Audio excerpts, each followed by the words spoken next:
3, 2, 1. But I don't have a neuromuscular disorder. That was one of my favorite lines from the web film of all time. The most webby. I think it's going for the Webby Award. Adam. Her web connects them all, yeah. It do be doing that. I'm Adam from Your Movie Sucks. This is Sardonicast. And I'm Alex from IHE. And what an episode we have today. What a treat. We'll get a double whammy for everybody. A true double whammy. My quote to get us started is, never go full, let's get it started. I feel like it has to be in there somewhere. Never go full, it start. It start, okay. Okay, there's something I want to get in there, but we'll get onto that later. Yeah, we'll have that conversation. Yeah, we'll hold that. Put a pin in that. We got other things on the mind. We have another highly regarded film here. Madam Web. Madame. Yeah. You're a big fan of this character, right? I know you're a big fan of Madame Web, right? Oh yeah, everyone knows. Ever knows since this one. I was a little baby boy, Madam Web was my favorite character from Spider-Man. What's her favorite ability? What's her hook? Her superhero hook to you? Well, I think it stayed true to the comics. Her secret power is running people over with cars. Yeah, that's a good power. That's handy. That was very useful in the film. Yep. The multiple times it was used. She knows like exactly where to put the car. She can go through a parking garage and come out on the other side and hit someone in midair and be fine. And the vehicle still that's part of the powers. The vehicle always still works after and doesn't get really damaged. I guess this is just where we are now, right? This is the fourth film in the Sony, not the MCU, the Sony cinematic universe, right? Is that Spider-Man cinematic universe? The Sony cinematic awesome movies universe, the scam universe is what they're calling it. It is the scam universe. Yeah. And this one, Morbius has been memed to hell, and it is very bad and boring, but not really that funny to sit down and watch, Like they tried that whole stunt of releasing it again, trying to capitalize on the meme, and it didn't work because the film sucks and it's boring. That was funnier than the movie, was them releasing it back into theaters and having it flop twice. Oh, much funnier. Yeah, that is much funnier. The memes were better than the film. Oh, much better. Whereas I don't really know what's going on here. Like, no one had any faith in this. It wasn't, I don't know, was it really being memed in the same way as Morbius? It's been a joke from the beginning, and like certain trailers have been like, 'cause from the first trailer, from the first announcement of this project at all, people I feel like have been confused, because it's just yet another in the series of, okay, we start with Venom without Spider-Man, let's do Morbius without Spider-Man, now let's do Madame Web without Spider-Man. And I guess they greenlit them long enough ago where they couldn't read the tea leaves, and they could have just cancelled it and written it off, but especially considering like even Disney's like girl boss versions of these movies have been flopping recently. Like the Marvels, I think you saw that. Yeah, I saw it a couple of weeks ago. I think I can remember like 2 seconds from it. It's like the most Marvel movie to ever Marvel movie. It's like just straight out of a machine. There's just nothing about it, nothing interesting, no voice. And that's kind of what's interesting about this, where it's like there's definitely no voice, but there must be something going on here, because it's a first-time feature director, S.J. Clarkson, at the helm. But it's not like she's new on the entertainment scene. She's like quite a prolific TV director I was looking at. She's done some fantastic episodes in shows like Succession. Yeah, I've always felt that like when it comes to TV directing credits, like there are rules that people are following essentially to match the style of other episodes. You don't want to have somebody go too crazy. You don't want to have like one episode that really sticks out as like, oh, look, this is a very different director than the other ones. You don't want to be really thinking about that watching TV, at least for the most part, depending on the show. So I don't know if that's the best way to gauge someone's abilities when they already essentially have like a blueprint and they already have an infrastructure set up and ready for them to just take over and direct the actors, sort of thing. But is the level of incompetency though in Madame Web seems like, I don't know, it seems like such studio meddling. There's like these talks of reshoots, and like I'm sure I don't know. It's just the tried and true story, isn't it? Like the director that's kind of attached to the big studio project, but they're not really proven in Hollywood, so they're able to just be strung armed by companies like Sony who want to reshoot things or shove things in here or there. I'm very sure that exists in this film. That doesn't explain away all of the problems. Like the studio has nothing to do with every performance being terrible, right? Like you can have the studio meddling and doing reshoots and changing everything they fucking want, but a good director's still gonna get, I don't know, one good performance out of all of the actors in the film, right? Yeah. Like there's some issues here. It's not just some studio meddling. It's a wide array of incompetency and I guess a seeming lack of interest from those involved in the projects, particularly the actors, that don't really seem like they're taking this seriously at all and don't really seem like they want to be there. Fucking Dakota Johnson like fired her agent after the trailer came out. like just moved to a new agency. Yeah, I don't blame her. But her in particular, Dakota Johnson, she's hilarious in this film. Like, she's so vacant and clearly knows exactly what she's in. And her, like, half-assed performance, I don't know why, like, the Nepo Baby, annoying, like, half-assed performance should annoy me a lot more. But there's just something about the way she's presenting it. It's, like, so half-assed, it almost goes into the next realm of, like, okay, you're just here for the paycheck and you're, like, not even trying. It's like some kind of humor to this. It's like watching the main character's performance be actively condescending toward the film that they're in, which is very funny. It's like, it's evident that the actor just doesn't want to be there in scenes. Isn't that the best? Which just makes it so much funnier. Yeah, it's like the so much main contempt. Actor. Yeah, contempt. Active contempt for the role that they're currently playing, but they have the most screen time and they're just doing the whole thing. Yeah. Contractual obligation. Like, why the fuck am I here? It's a great vibe. Yeah. It's hilarious and brings a lot of pretty good unintentional humor. But I've got to mention this crazy anecdote that I've got associated with this movie, my experience with it, because I did something a little bit crazy for this film. I don't know if they've got this stuff in Canada, but there's like a little bit of a trend in some cinema chains in the UK where they have this annoying push for this technology called 4DX. Oh yeah, I tried it once. I think you tried it. Yeah. Wait, there's a lot of similar sounding things. Can you remind me exactly what the 4DX thing is? So 4DX is kind of like a bunch of, they look like roller coaster seats. Oh yeah, I've done that in rows in these blocks, and yeah, it kind of mimics the wind. It has a little button on the armrest with like it just says water ? So, okay. You get sprayed.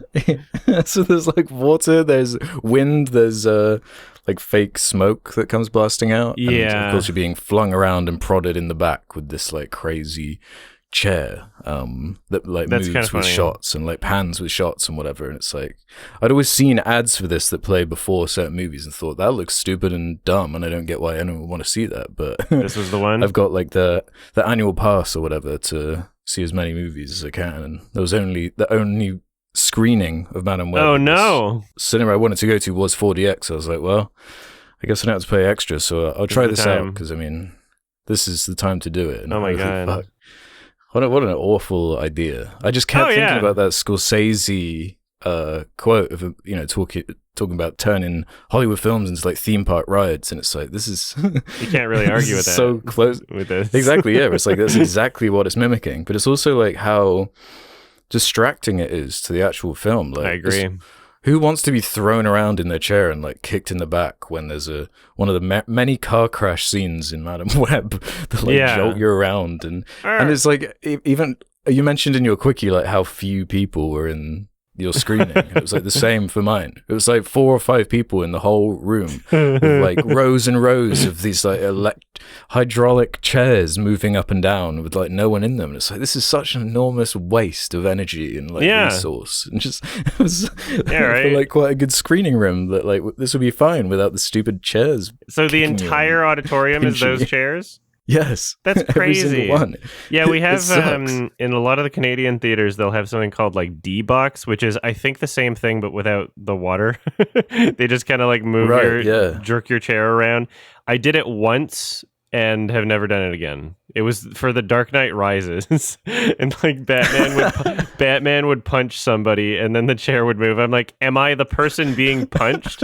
Who am I in this scenario? The only times where I felt like it kind of worked was like, oh, like on the airplane, you got a little like swaying motion, or like, you know, on the motorbike, like just, you know, little just subtle side to side. I'm like, ooh, that adds a little bit to like the atmosphere. But there, you know, unlike theme park rides, these movies are being made for narrative purposes, not like the goal when making the film. Christopher Nolan was not thinking, how do I make this work correctly for D-Box? No. They made a movie, and then whoever wrote the code for the D-Box experience is just scrambling to find places where they can jerk your chair around. And it's like, it's so stupid. It's so dumb. Like it would make sense if the entire thing was like first person and you were driving in a race car or something. But that's just a theme park ride. Those things already exist. You don't need that for the movie theater. Yeah, it's so intrusive. It's so just such a bad idea. And it's like, I was expecting kind of what you were saying, where like slight movements here and there just to enhance it a little bit. You know? No, because I brought like a notepad. Like, to be able to write notes, like looking like the twat, like just sitting there waiting for the film to start, and then like the ad for 4DX plays, and it gives you like a little tease of how it works, and you're like jolted around and thrown around, and then I just put my notepad back in my pocket and was like, this ain't happening. Forget about this. That's hilarious. Awful. Awful, horrible idea. Just kind of like the film.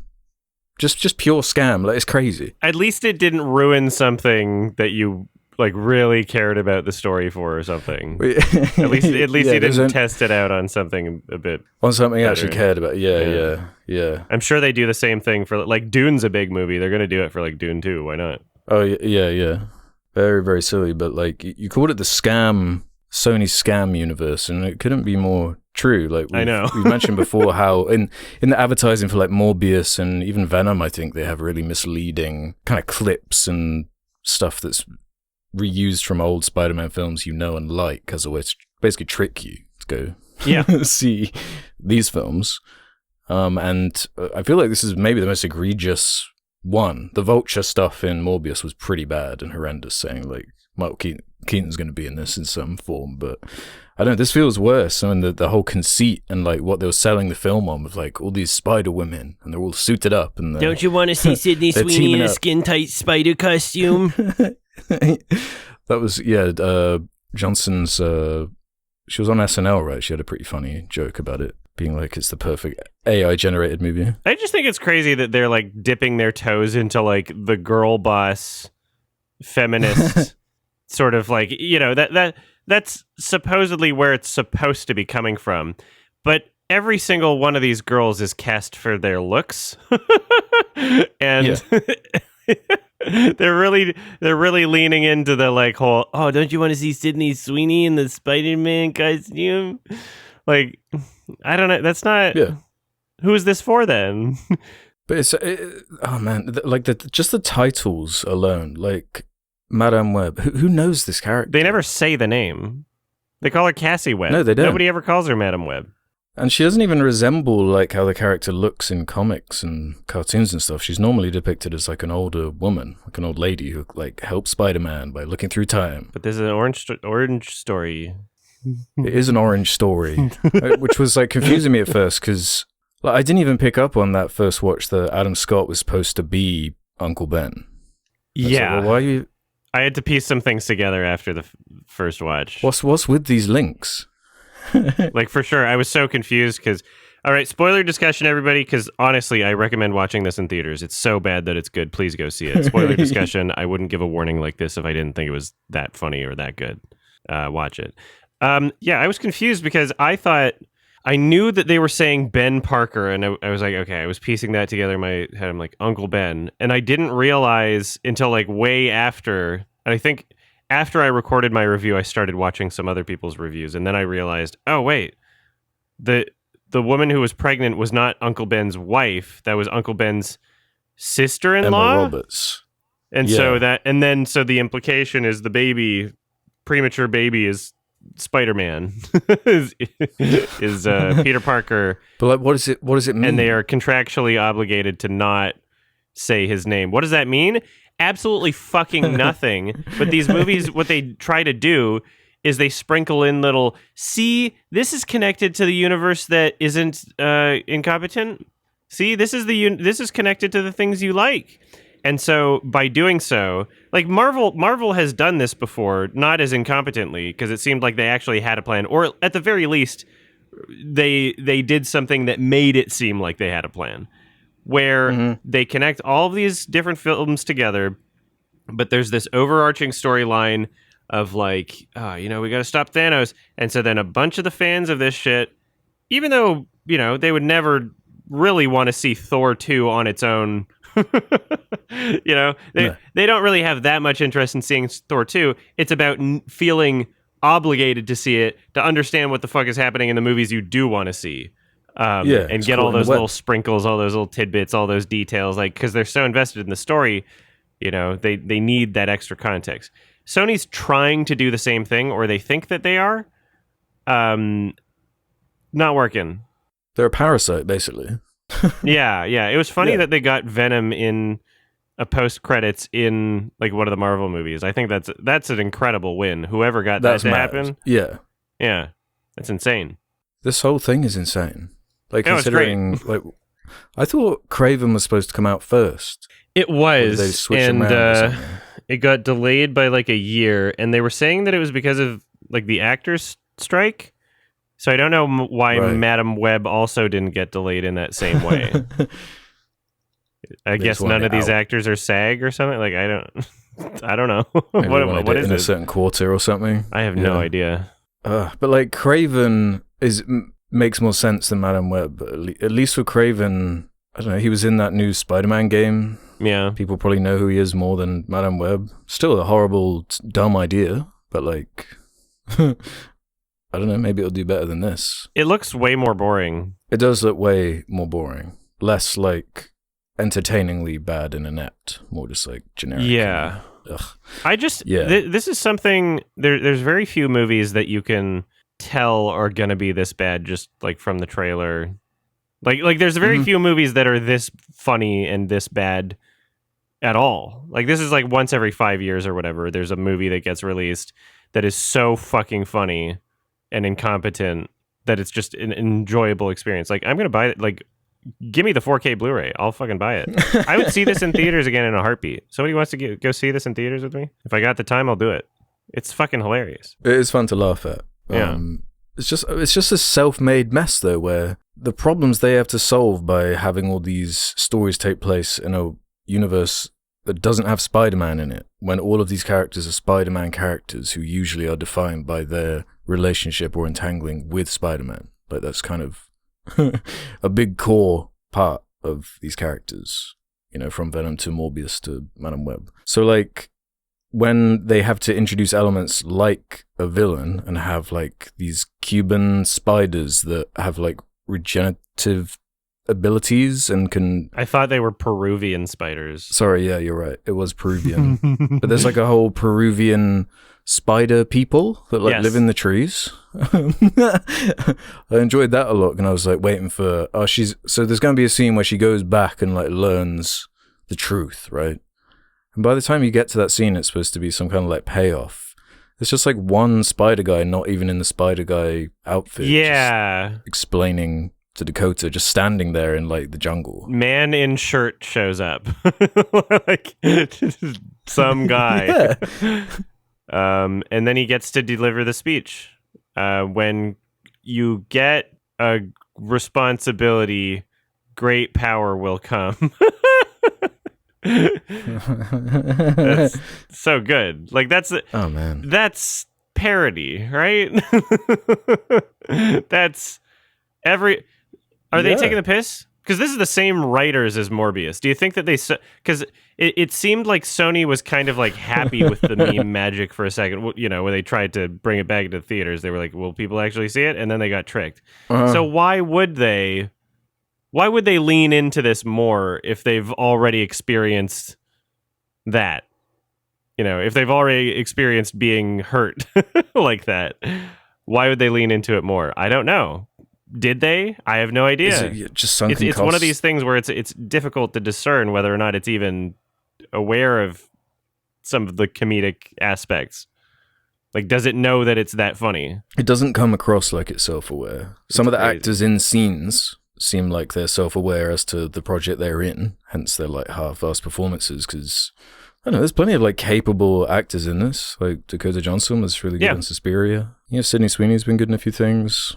The fucking villain is like a really good French actor. Adam Scott. He's been in some great stuff.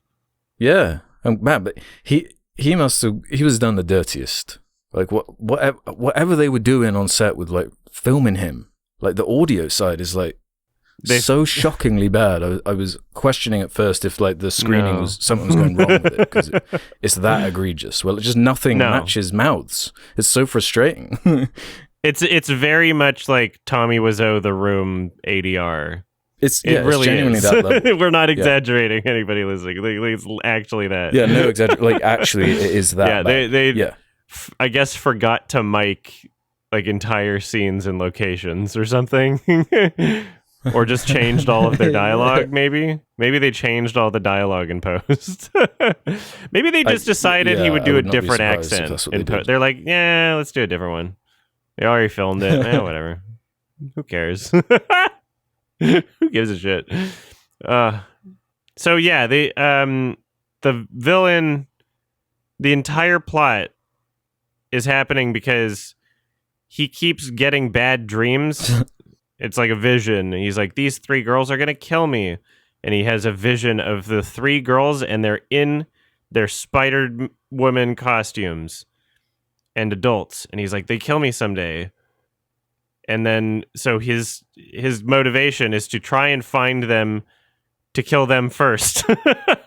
and he I guess they scan his dreams and get like a perfect high-res image of the 3 girls in their masks because they have spider costumes, and then they digitally remove and like scale down their age. They're like, this is what they would look like as teenagers, and they get a real identity from that because they've hacked the NSA database, which was apparently not very secure in 2003, 2 years after a major event. They probably would have made it pretty secure. Yeah.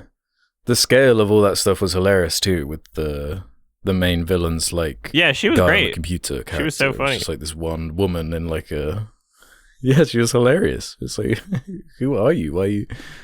What's this dynamic all about? Like, what is happening? And he had that awesome line where he's like trying to justify. I think it's to that character, like. These girls are teenagers right now in this timeline. You're going to be killing teenagers, right? And he justifies it by being like, they may be teenagers now, but in the future, they won't be. I was like, okay, let's go kill them then. I think the line is, in the future, they'll be adults with powers. I think he threw in the powers aspect as well in that line. Yeah. Oh, even better. Funny. So the villain has a suspiciously similar costume to Spider-Man. Yeah, why? Did they ever... Yeah, we don't know why he would... Spider-Man doesn't even exist yet, according to this timeline, if that was Peter Parker being bored. So he's not even... So Spider-Man copied this guy, is what we're learning. I thought like the spiders were made in a lab. That's like the whole Spider-Man joke, is that everything is an experiment gone wrong.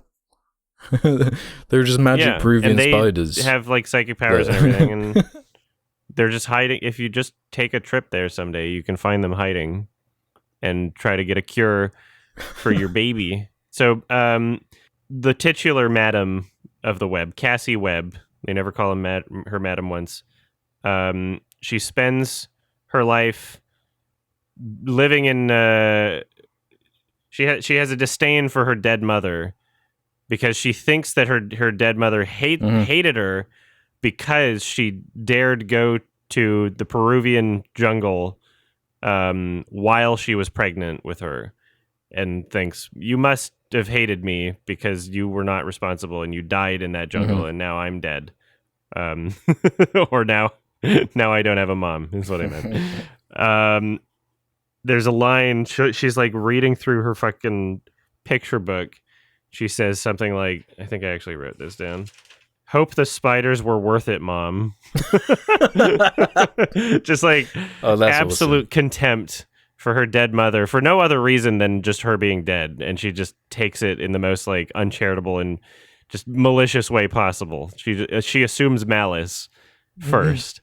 And then it takes her up until like the fucking between the second and third act of the film where she goes to the Amazon, even though she's like, you know, committed some crimes and kidnapping, and the villain is able to like find everybody else through the NSA database, but she, I guess, takes a plane to Peru. Just a little quick trip, you know. Shows up there with like a backpack. Doesn't look like she brought any like survival equipment. It looks like she looks like she's like on a tour, but there's no tour guide. She shows up and the guy's like, here, we're going to give you a vision. So she goes back and she has a flashback to when her mom was pregnant with her. And her mom's at the doctor's and the doctor says, I'm sorry, the baby is going to have a neuromuscular disorder and they're never going to be able to walk. And the mom's like, I want to do an experimental treatment in the Amazon. They're like, nope. She's like, I'll go myself. And at which point... that funny line that I quoted before, but I don't have a neuromuscular disorder. Just the timing of it, the echo, the shot of Dakota Johnson's like dumb, befuddled face, like, huh? And like, it's an internal dialogue also, like her mouth's not moving. Oh, it was so funny. And then at that moment, she realizes, but my mom was my mom went to the Amazon because she loves me. She didn't hate me, but going to the Amazon is because she loves me. And then she hugs her mom in this like flashback vision, and then gains, after that scene, she, I guess, gains the power of splitting herself into 4 people at once, which she uses later. Yeah, it was a very clumsy way to kind of visually display those abilities, because there's that big hero moment where all of the girls, they're like stuck in a sticky situation. At the same time. Pun not intended. At the same time. You can't save all 4 of them at the same time. Yeah, but then the music swells and like these strings come out of her, and I guess it's supposed to be like, these 4 different timelines that I don't know. Who cares, honestly? I don't think it's timelines. I think she's literally just splitting herself into 4 people. So it's not a time thing. It's not like, okay. It's appearing in several places at once. But she can omniscience? Omnipresence. Omnipresence? Yeah, that's the one. Okay, well, that's a good... I mean, yeah, it's not a bad power, but she's... I don't know. She doesn't do anything with, like, super strength or... Like, she just kind of, like... She just kind of helps them up. She's like, you're going to be okay. and she going back to that resentment, she's so like, there is like a misery to this character, like the way she's like learning and experiencing her powers. Like contrast it to like that first Sam Raimi, like Spider-Man, like when he's first showing his signs of power, and there's like all these like montages and fun like scenes of him exploring and figuring himself out. Like, what does she do here? She like goes to a party and complains and makes everyone uncomfortable and just is a misery to everyone and just doesn't want to be there. It's like a really funny character to follow. Like so resentful, so miserable. And the whole, going back to the scam thing, like it looks like a CW show. Yes. Like it looks horrendous. It doesn't look like an $80 million movie, so where did that money go? Yeah, who took the money? Because it wasn't into the film. That's not an $80 million movie. It does, I'm sorry, that's not. That's not what an $80 million movie does suspiciously look like like a $2 million movie. Like straight up, yeah. Like, aside from some of the faces who show up who probably were getting exorbitant paychecks, yeah, it's like, where? It's not going into, like, it's not even going into big, in Venom, for example, the big goo fights where you got big CG monsters just crashing into each other, and it's all just completely CG. There's not even that much of that. There's, like, a couple shots of it, but no, it's mostly just car chases. I think it was Cocaine Bear was a really good example of this, where the incompetent directing was really apparent, but then as soon as like a CG sequence would happen with the bear where you would need someone else to take over, like a B team with an understanding of where the bear was going to be in the environment, all of a sudden we get some wide shots and things start looking good and competent. I'm like, oh wow, this is like an entirely different directing style. But then there's like that one action scene without any CG, and it's like the worst action scene, the one in the bathroom, right? It's like, okay, you can tell exactly what's happening here directing wise. You can tell exactly who's responsible for each thing. And this is a film where there's so little of that CG fighting kind of nonsense that almost every single action scene is just S.J. Clarkson directed, and you can tell, like 99% of it. You can tell. And it's just so funny and incompetently done. The way that the camera like fucking does like a 180 or like tilts to follow the character, but it tilts the wrong direction, so characters are like disappearing out of frame and reappearing all within a frame of like a second, and so you have to like constantly move your head around, like tilt your head around to different areas of the screen. Like even if it weren't in theaters, like you're constantly trying to like follow characters that are moving from one end of the screen to the other. Like just no sense of like visual continuity or consistency, Yeah. Yeah, just they didn't give a shit about the fucking 180 degree rule. Like just a lot of like crazy decisions that you like. If you're filming an action scene, the last thing you want it to be is incomprehensible. I'm sorry. And if you don't know you're making it incomprehensible, there's something wrong. You need to start from square one and reevaluate exactly how you're approaching these scenes, or what you aim to do with them, or what you're even trying to do with them. So yeah, all of the blocking and presentation sucks. Like, just straight up inept. There's no better word than inept. Yeah. There's not a lot of films where you can just, where the directing style is just so aggressively bad. Like, they're definitely trying something, and in that sense, like, I appreciate that much. Like, it's not like the blandest shot movie ever. It's just crazy bad. It's ambitious, but it just fucking doesn't fit. Trips over itself every 5 seconds. It's nuts. Like we never see stuff like this. It's a very special film. I'm glad it got made, and I'm glad it never got shelved. I'm glad this is Sony and not Warner Brothers. Fucking David Zaslav or whatever his name. I'm always kind of shocked it wasn't shelved. Yeah, because surely like analysts, they wouldn't have been predicting good results for this film, right? Like, especially after the Marvels, as you were saying, like, and it is bombing pretty bad. How are they going to make 80 million plus on this? How are they going to get that budget back? Yeah, even the people that are watching it for funny reasons are probably going to torrent it. So yeah, the stuff that's already being shared on Twitter and whatnot is just like everybody wants to watch the camera. That's what people watch. Yeah. It was kind of like Morbius. Like, everyone was just sharing that one scene, the dancing scene, the have sex shit. But like outside of that, no one cared. Oh yeah, they're not going to be buying tickets to go sit down and watch it. And as soon as it hit digital, people posted the full movie on Twitter and shit.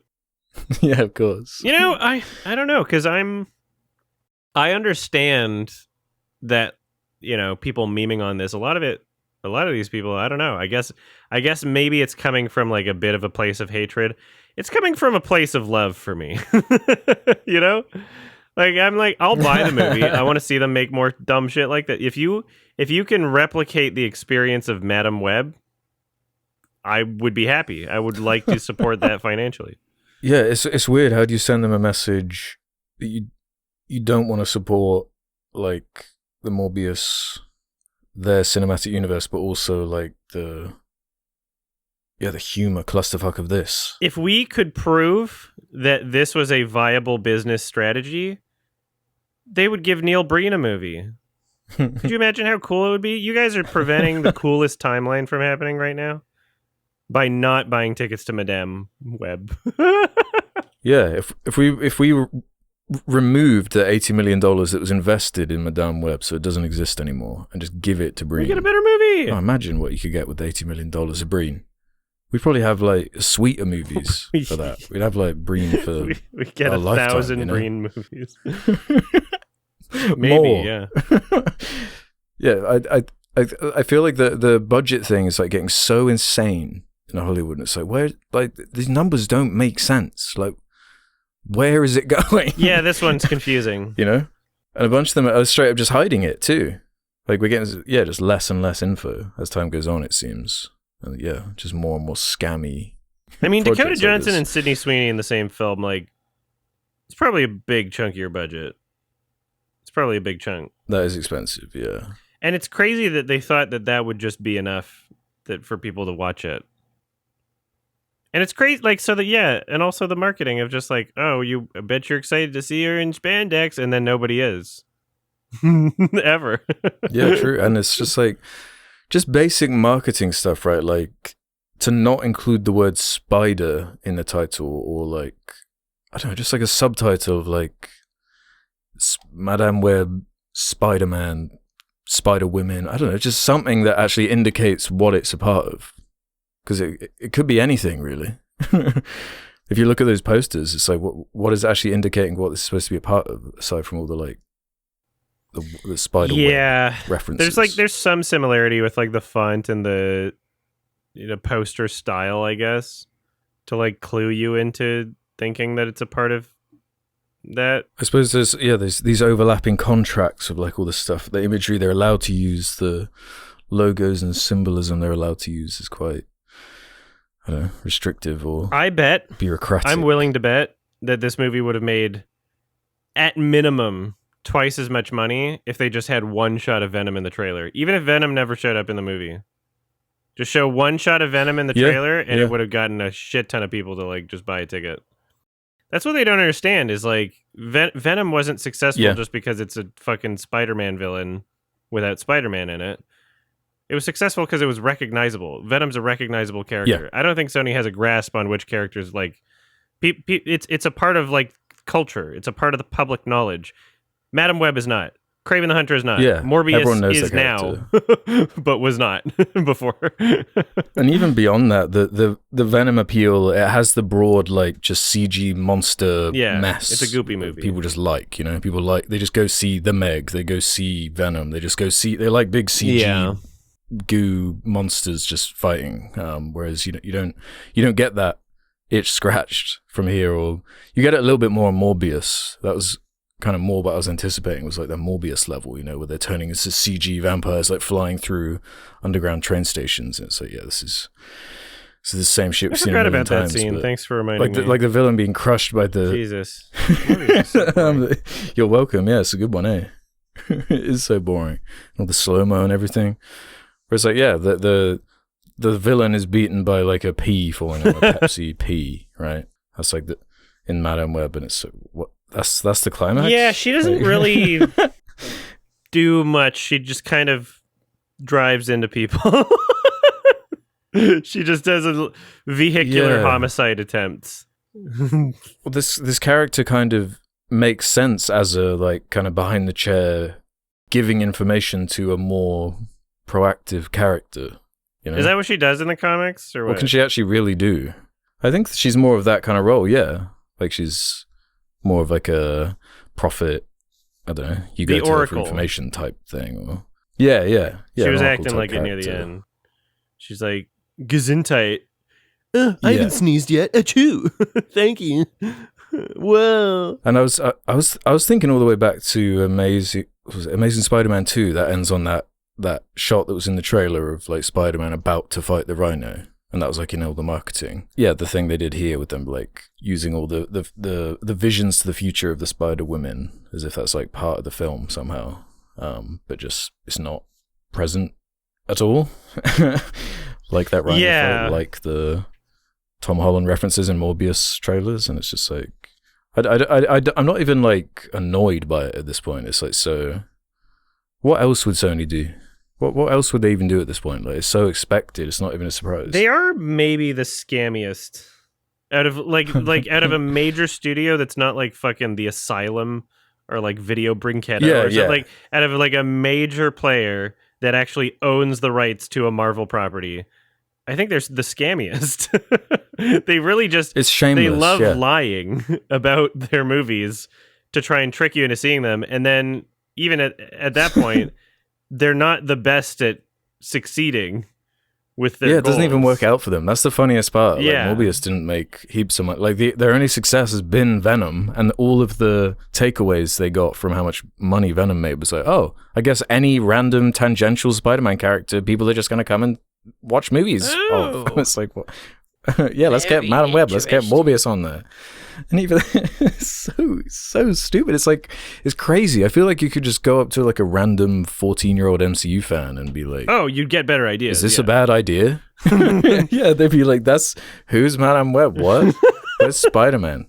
What are you talking about? What are they allowed? So if they're not even allowed to say Peter Parker, is it like, what are they allowed to do? They own the rights to the Spider-Man, right? And then they licensed it to be used for the Marvel thing. Yeah. But I guess in the contract, they can't also have a second Spider-Man running around for however long of a duration of time. I guess that's there part of must be something in the contract to say, because I don't know why they wouldn't. And you can imagine, like, the producers would probably love to have, like, Andrew Garfield come back and just be, like, a different Spider-Man that's going on at the same time, you know? Yeah. But yeah, it must be contractually restricted in terms of that stuff. Where they have almost this bartering thing where it's like, you can have this character, and then that means we can reference this or use this, and it's all like, very crazy funny and bureaucratic. And it is funny. It's kind of funny because both Marvel and Sony have benefited from their relationship in the sense that Marvel has gotten to include Spider-Man in the MCU, and Sony gets to use the wave of wave of interest on MCU as a way to prop up these other bullshit films that they're doing. Yeah, and making heaps off of those MCU Spider-Man movies too for doing nothing. I think literally they get marketing rights as well, I think, or something, some weird thing like this. Yeah, it is crazy. You mentioned the Amazing Spider-Man 2. They were doing the same fucking scam trailer shit then, like the fight with Rhino. Yeah, the Rhino fight. That's how the trailer ends. When you end a trailer and you cut to black right in the middle of the swing, like, oh, they're about to fight. Duh, duh, duh, duh, duh, cut to black. See the movie in theaters. It's like, that's a direct implication that if you buy a ticket to the movie, you see the fight. But the movie ended the exact same way. The movie it was like credits. And then you don't see the fight the still. fist even lands. And then it never happens, and it's not even happening in a third movie. You can't, like, even if you made a third movie, I don't believe we would have seen it. Like, that, you were just never going to show it. That's actually a lie. Like, you should be sued over that.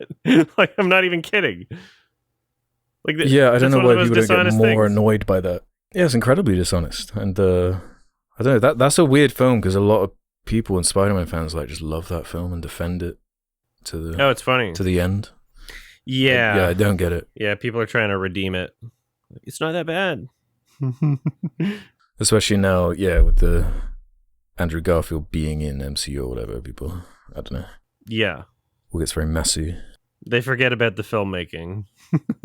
Oh yeah, we're just in such an interesting time with these kind of movies where it's kind of plateauing, and unless they're genuinely quite cool, like Guardians 3 or Spider-Verse, people are just tired of it. Because I don't know, if this exact film released in 2017, I bet you would have made hundreds of millions more than it's going to.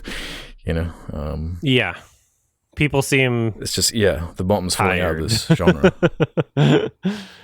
I've never been happier with superhero movies. It's good, it's just what fills the vacuum. Yeah. This is my ideal superhero movie. This is my ideal scenario. I'm glad Just Sony's left. Oh, hell yeah. It's funny. Like, it couldn't be funnier. Yeah, it's hilarious. I don't, like, you couldn't make a funnier movie if you tried. For this to even pretend to be a part of the Marvel universe is also just the funniest shit in the world. Yeah. But it's the unintentional nature that gives it the humor. Like, what would have been the film that inspired them to greenlight this? I guess the success of Venom, and then what you're saying with like the Captain Marvel, more like girl power superhero movie thing. I guess what they saw, Captain Marvel and Wonder Woman were making heaps on heaps on heaps. Like, we'll have a slice of that with our universe this time. Yeah, I don't know what they were fucking thinking. So I'm looking at on the wiki like during the development and like 2021. Let's see. There's a quote here. Where was it? Justin Kroll of Deadline Hollywood described the project as being Sony's version of Doctor Strange due to Madame Web's comic book abilities. Okay. So that was something that was floating around like 2021. Pre-production. Oh, what does it say? Sony described the film as a standalone origin story and a suspense-driven thriller that diverged from the typical superhero film genre. That's kind of funny. Oh, you know what they're trying to do? They're probably trying to do fucking what DC's, DC Joker or whatever, Or like the DC, but like DC has been doing these like, oh, we're going to have a superhero universe, but maybe a bit more grounded or, different genre than we're used to seeing in the flagship ones. We're going to deviate and do something experimental using the same art house Joker. Yeah. They might have had a bit of that in mind. Trying to do like spectacularly. Yeah, because the entire movie, it's not a superhero movie story. It's really just like I have a premonition, and you could this easily could have not had any relation to superhero characters at all. Like the spider element didn't need to exist. No, like it really didn't. You could just have. She could just be like, "Oh, I almost died.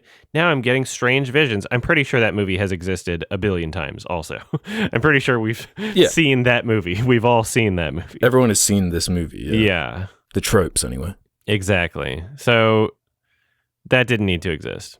But it seems like, I don't know, at some point along in the production, maybe they changed their mind, or like maybe they're maybe like somebody who was overseeing the project like got swapped out with somebody else and was like, no, you got to try and make it like Venom. Like, but we've already started making the movie. Yeah. Well, there's one thing I found, a bit of trivia. According to Dakota Johnson, in an interview with The Wrap, the screenplay underwent extensive rewrites, saying there were drastic changes, and I can't even tell you what they were. The original screenplay, which was described as darker and very Terminator-inspired, would have seen Madame Web and the Spider-Woman trying to protect a pregnant Mary Parker from Ezekiel Sims, who wants to kill her to prevent the birth of Peter Parker. That's funny. That sounds like a comic book story. That sounds like probably what it should have been, and might have been in like early drafts, maybe. It sounds like more of an idea. It sounds like something that somebody thought of that they could turn into something. Whereas I'm not sure about what we got. I'm not sure what the idea was. Yeah, definitely wasn't that what I just read. It was not that. And there are a few weird quotes of the director saying the things they're pulling from and like referencing, like Terminator, which I guess I can see with the not straight up time traveling, but seeing visions of the future and trying to change the future and all this kind of garbage. It's just so tired though in this packaging. It was a very odd experience watching this film. It was like the apathy all around, but also not in a way that like was. I didn't want to like leave. I didn't feel like I was being insulted even. It's like so strange because I was weirdly entertained because it is just such a mess. It's so ridiculous. Yeah. But yeah, I made it to the end and was like, yeah, this is kind of funny. And I'm like pointing and laughing at it. And it's kind of pointing and laughing back at me. Yeah. But I don't even care with this one. Maybe because it's not even making money or like the fact it's not doing well. That does add a certain like if this was doing really well, it would be bothersome, I think, a bit more so. But the fact it is just such a clusterfuck. I don't even know how I feel about that, you know? I feel like I feel like this deserves to make money. But that's the thing. It's like even if it was a hit, Sony would never know what made this special, and they would never be able to replicate it. So like I would never, if this made money, I would still not get what I want out of it. Yeah, you might get something worse even. Yeah, somehow. Yeah, seeing them attempt to replicate that would just be cringe and boring. Well, yeah, which is like what you're describing as Venom 2.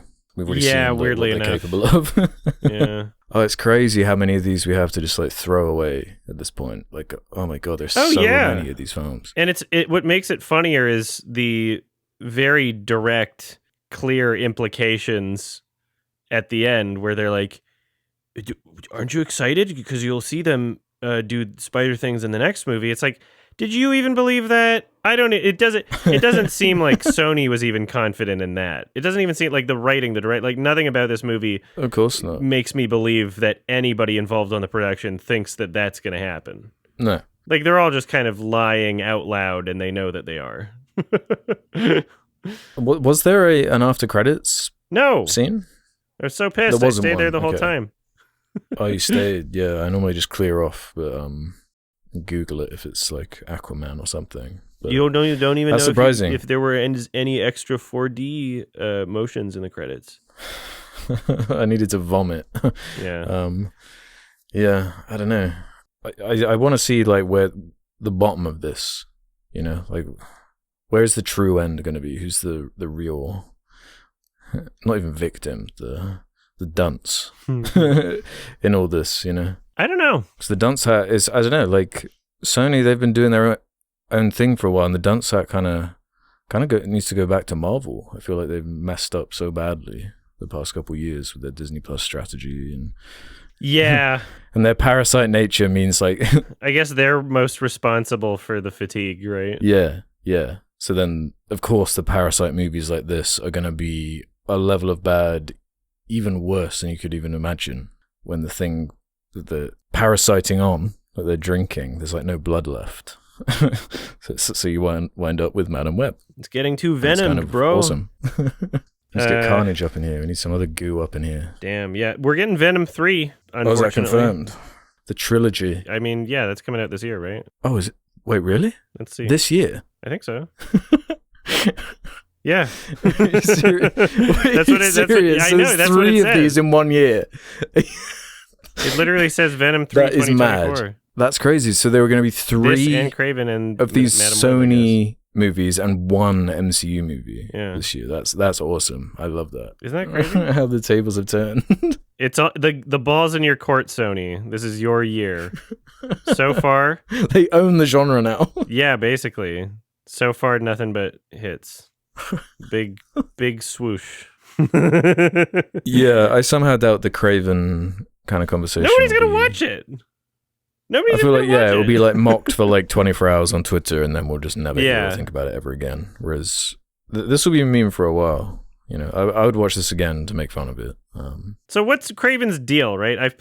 I'm still very slowly going through that Marvel Spider-Man 2 game. I played like an hour and a half yesterday. What's his deal? Okay, have you what got does he to do? him yet? Yeah, he's there, and he's just a dude. Does he do anything? He's kind of that trope of like the honorable hunter guy who he's hunted everything, and the only thing that could match his power level is that spider guy. You know, so we gotta. That's boring. Yeah, I've never really got the Kraven the Hunter love. Yeah, it's like a famous nobody's gonna run watch this shit or something. But well, it's not interesting. Yeah, no, especially by himself. Maybe people will go and see a Kraven Spider-Man. Maybe with like adapting the Last Hunt storyline or something. Just put Venom in every single one of these. It'll do fine. That's all you got to do. Honestly, yeah. Literally. Yeah, and Tom Hardy seems to be weirdly into it. It's like the most passionate. He's got writing credit for the third one. And the second, I think. Nice. It's yeah.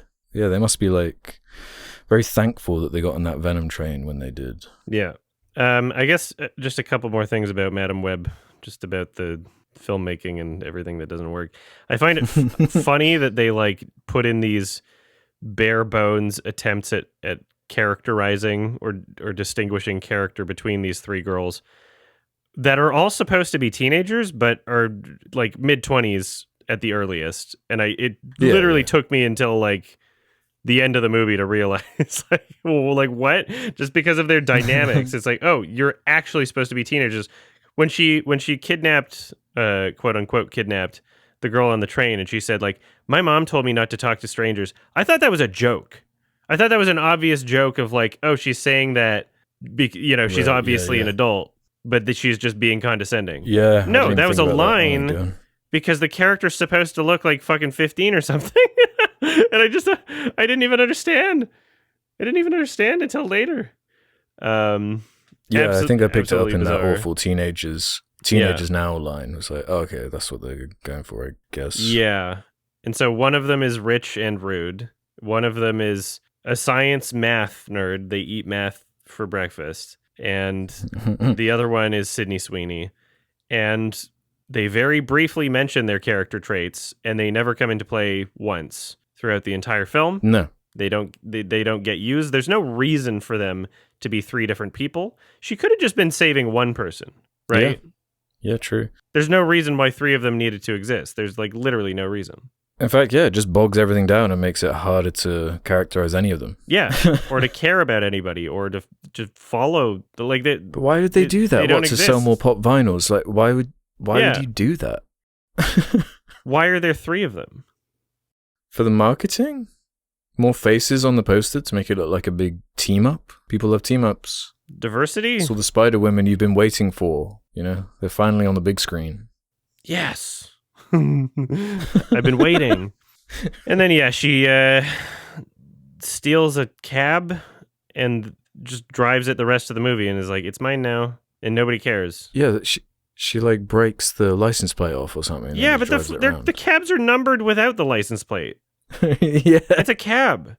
It has a separate number on it that's not the license plate that you didn't take off, and you're just driving around and it's fine.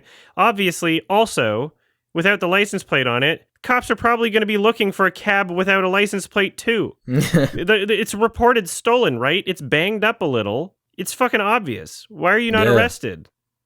You got on a plane to Peru. What's going on? Yeah. Like, none of this makes any fucking sense. It's crazy. Just too much driving. Why is there so much driving in this movie? Oh, yeah. All the action is just how she kills the villain. Chase scenes. How she stops the villain twice is by ramming him with a vehicle, which is so funny. It's like a punchline. Like, people do that in comedy movies to be funny, but this is not. Yeah. Like that part of the movie is not trying to be funny. It's crazy. Do you think there'll be a commentary track on the? I would love for there to be. I don't know what the hell it would. If it's Dakota Johnson, that would be ideal. I really hope so. I will buy the 4K. Yeah, she has to. I hope that's in the contract somewhere. Like all of her like press stuff for this film is like hilarious. Yes, like the way she's conducting herself, the way she's talking about it is. It's honestly awesome. She might as well be saying like, "Don't watch this one. Just don't watch the movie." She just gives negative fucks about it. It's like a really funny dynamic. All right. I was debating between a 1 or a 10. I think if it was made with more sincerity, I would give it a 10, like a Neil Breen type of thing. But I think I'm fine with a 1. But I just so nobody gets confused, it's a great 1 out of 10. Like, it's a really good, very entertaining, never bored, always engaged, but not for the reasons the movie thinks or intended. It's a perfect 1 out of 10. It's like, couldn't be better. yeah, it's perfectly inept. Another example of it's kind of like the inverse, like original Suicide Squad in a way, where that was like annoying to me. In the failure that came together from that just studio tragedy. Whereas like, this is funny in this tired subgenre that is where the bottom is falling out. This is just such a good like cherry on top, like joke just to kind of send us away. I've got this on Letterboxd as a 1 star, or I guess a 2 out of 10. But I probably should add a like on there to balance out a little bit. Gotta add the like. Yeah, you got to have that like on there to communicate. Yeah, this is funny. This is one to put on to make fun of. Memes are good. All the advertising is hilarious. I love all the like posters and just it's so shameless, so cloying, so like, pathetic. And there is something funny about that. It's funny that they got like one picture out of her and they just keep using it. Yeah, the same PNG, the weird like every smirk. single. That was the best she ever looked. It's the same contempt, on the poster as in every scene she's in the film. It's funny that she just gets to do that. Like she's confident I'm about happy for her. Like, just existing. she's not so connected. She's not she's worried so about rich. herself like professional. She's like she's got all of her family is like rich Hollywood people anyway. So she doesn't need this. Like, if her what is on the over, line who for cares? her? Yeah, nothing's on the line. She gets to shit on the movie. Yeah, she's already said film. like she hasn't seen it and she probably will never see it. Yeah, and I bet she'll never. Like, why would I you? might see it maybe someday. I don't know. Trailer looks great. Yeah, she got her bag. Yeah. Congratulations, she's the real winner. Oh, she's definitely the real winner. Yeah. Yeah. Oh man, what an awesome gig, millions of dollars to be in like the lead character in something like this. Like, you don't even have to try. Yeah. There's no expectation to even care or try. Yeah, really. There's not even like the baggage of the character having like a bunch of expectations. Like, no one knows who this is. Nobody even cares. There's nothing on the line. So I can't blame her for how she's conducting herself. No, perfect movie. Everybody go see it. Not in 4DX though. Don't see any movie in D-Box. Don't see any movie in 4DX. Don't see any movie in Screen X. That's a different one. That's a very terrible experience. That spray liquids on you. What's the difference? No, there? Screen X. They're like Screen X. So imagine, those curved monitors? Yeah. So there's some screens that are even like I've seen that are curved. Imagine instead of the curved monitor, it was 3 monitors, but the two monitors on each side are your walls. So Screen X is like, what if you had to turn your head behind yourself to see things that were happening in the movie? Oh, like it wraps around the like entire... literally it goes weird. to the back of the theater. Yeah, it's so stupid. Doesn't everything look all warped and... Yeah, no, it sucks. I think I watched Venom 2 like that, actually. Yeah, I never Surely again. It makes it look like a fisheye, kind of like, what a weird Yeah, hold on, idea. I'll send this to you. Screen X. And they're still doing it. Like, look, there's... Holy shit, yeah, I gotta send this to you, just so you know what the hell is going on. Yeah. I don't know if this is like... I don't know where the hell that... Yeah. So this is just skim around in there, and then imagine you're not at the very back of the theater, because it goes all the way to the back. Right. The image that they put here. I've been to IMAX screenings that have a big curve, but this. Yeah, this it's not a curve. It's literally weird. 3 different projections happening at the same time. Oh, the funniest part for the Venom 2 one was that one of them, like the far left projector, had a slight delay, and so everything, awesome. it wasn't even like all synced. Man. Like, even if that wasn't the case, that's like the dumbest fucking idea. Why would I want to have to look behind myself to see things that are happening in the movie? Don't the screen, like the edge of the screens of that first middle screen, that line, does that not like break up the image and kind of I know ruin the composition? It looks dumb.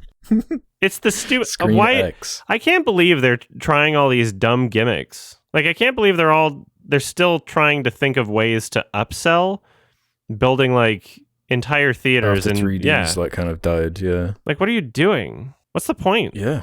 Well, they're scrambling, they're panicking, I guess, and spending millions on these elaborate screens and chairs that throw you around and squirt you with fucking liquids. It's crazy. Most of the money they make is off of concession anyway. Just fucking, just let everybody drink in your theater. You'll make way more money than you know what to do with. Just let people drink alcohol. That's it. Easy. I figured it out. I fixed your fucking problem. Some smaller cinemas are starting to screen shit like Skibbity Toilet. And what? Yeah. Damn. I need to see Skibbity Toilet in D-Box. In Screen X. Screen X and D-Box? Yeah. It will happen soon enough. Oh my god. We'll get there. Skibbity yes, like yes. Screen YouTube videos and when the memers are in charge of everything, I'm sure that'll become a standard. Weird meme screenings. Fucking YouTube poop. Nostalgia on the big screen. All right. So it was my recommendation, this fateful episode. I Am Sam, 2001 film, dropped mere months after 9/11 this came out. God. Honestly, following up Madam Web, watching this, it seemed less impressive to me because this is a crazy film. I actually watched it twice. Oh. I thought it was so insane. Yeah, because I watched it once by myself, and then I had to watch it with someone else. And be like, did I imagine this film? It feels like a fever dream or something. But the 2001 film directed by Jesse Nelson. The premise here being Sean Penn is the main character who plays a intellectually disabled man who has a child with a homeless person who I guess was living with him.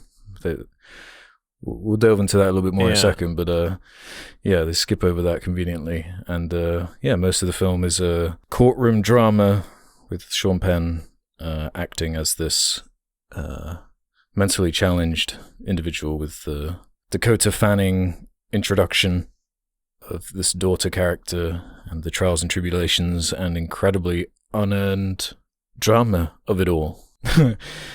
This is a wacky film. This is, in the introduction to this episode, I kind of teased the Tropic Thunder quote everyone goes on about, and that's one of the more notable things about this movie is that is this film that is being parodied in Tropic Thunder towards that line. It's its legacy. Yeah.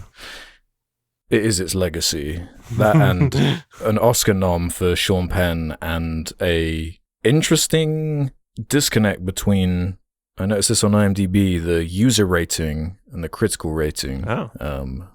Enormous disconnect. You're right. Yeah. 7.6 right now from 155,000 users and a 28 Metascore. Very interesting seeing that and trying to figure out so what's going on here? What's the truth to this? And you figure it out pretty quick.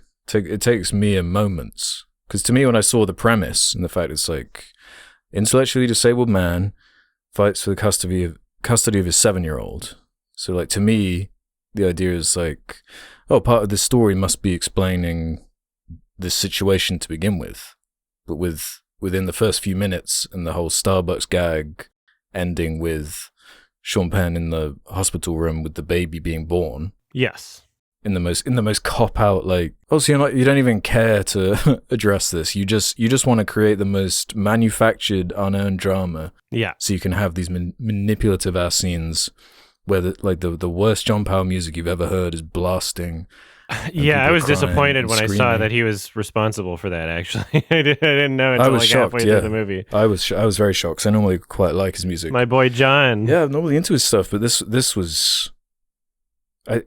There was an immediate irony with the fact we're talking about there's a lot of autistic characters and people who struggle with these kind of things, including overstimulation.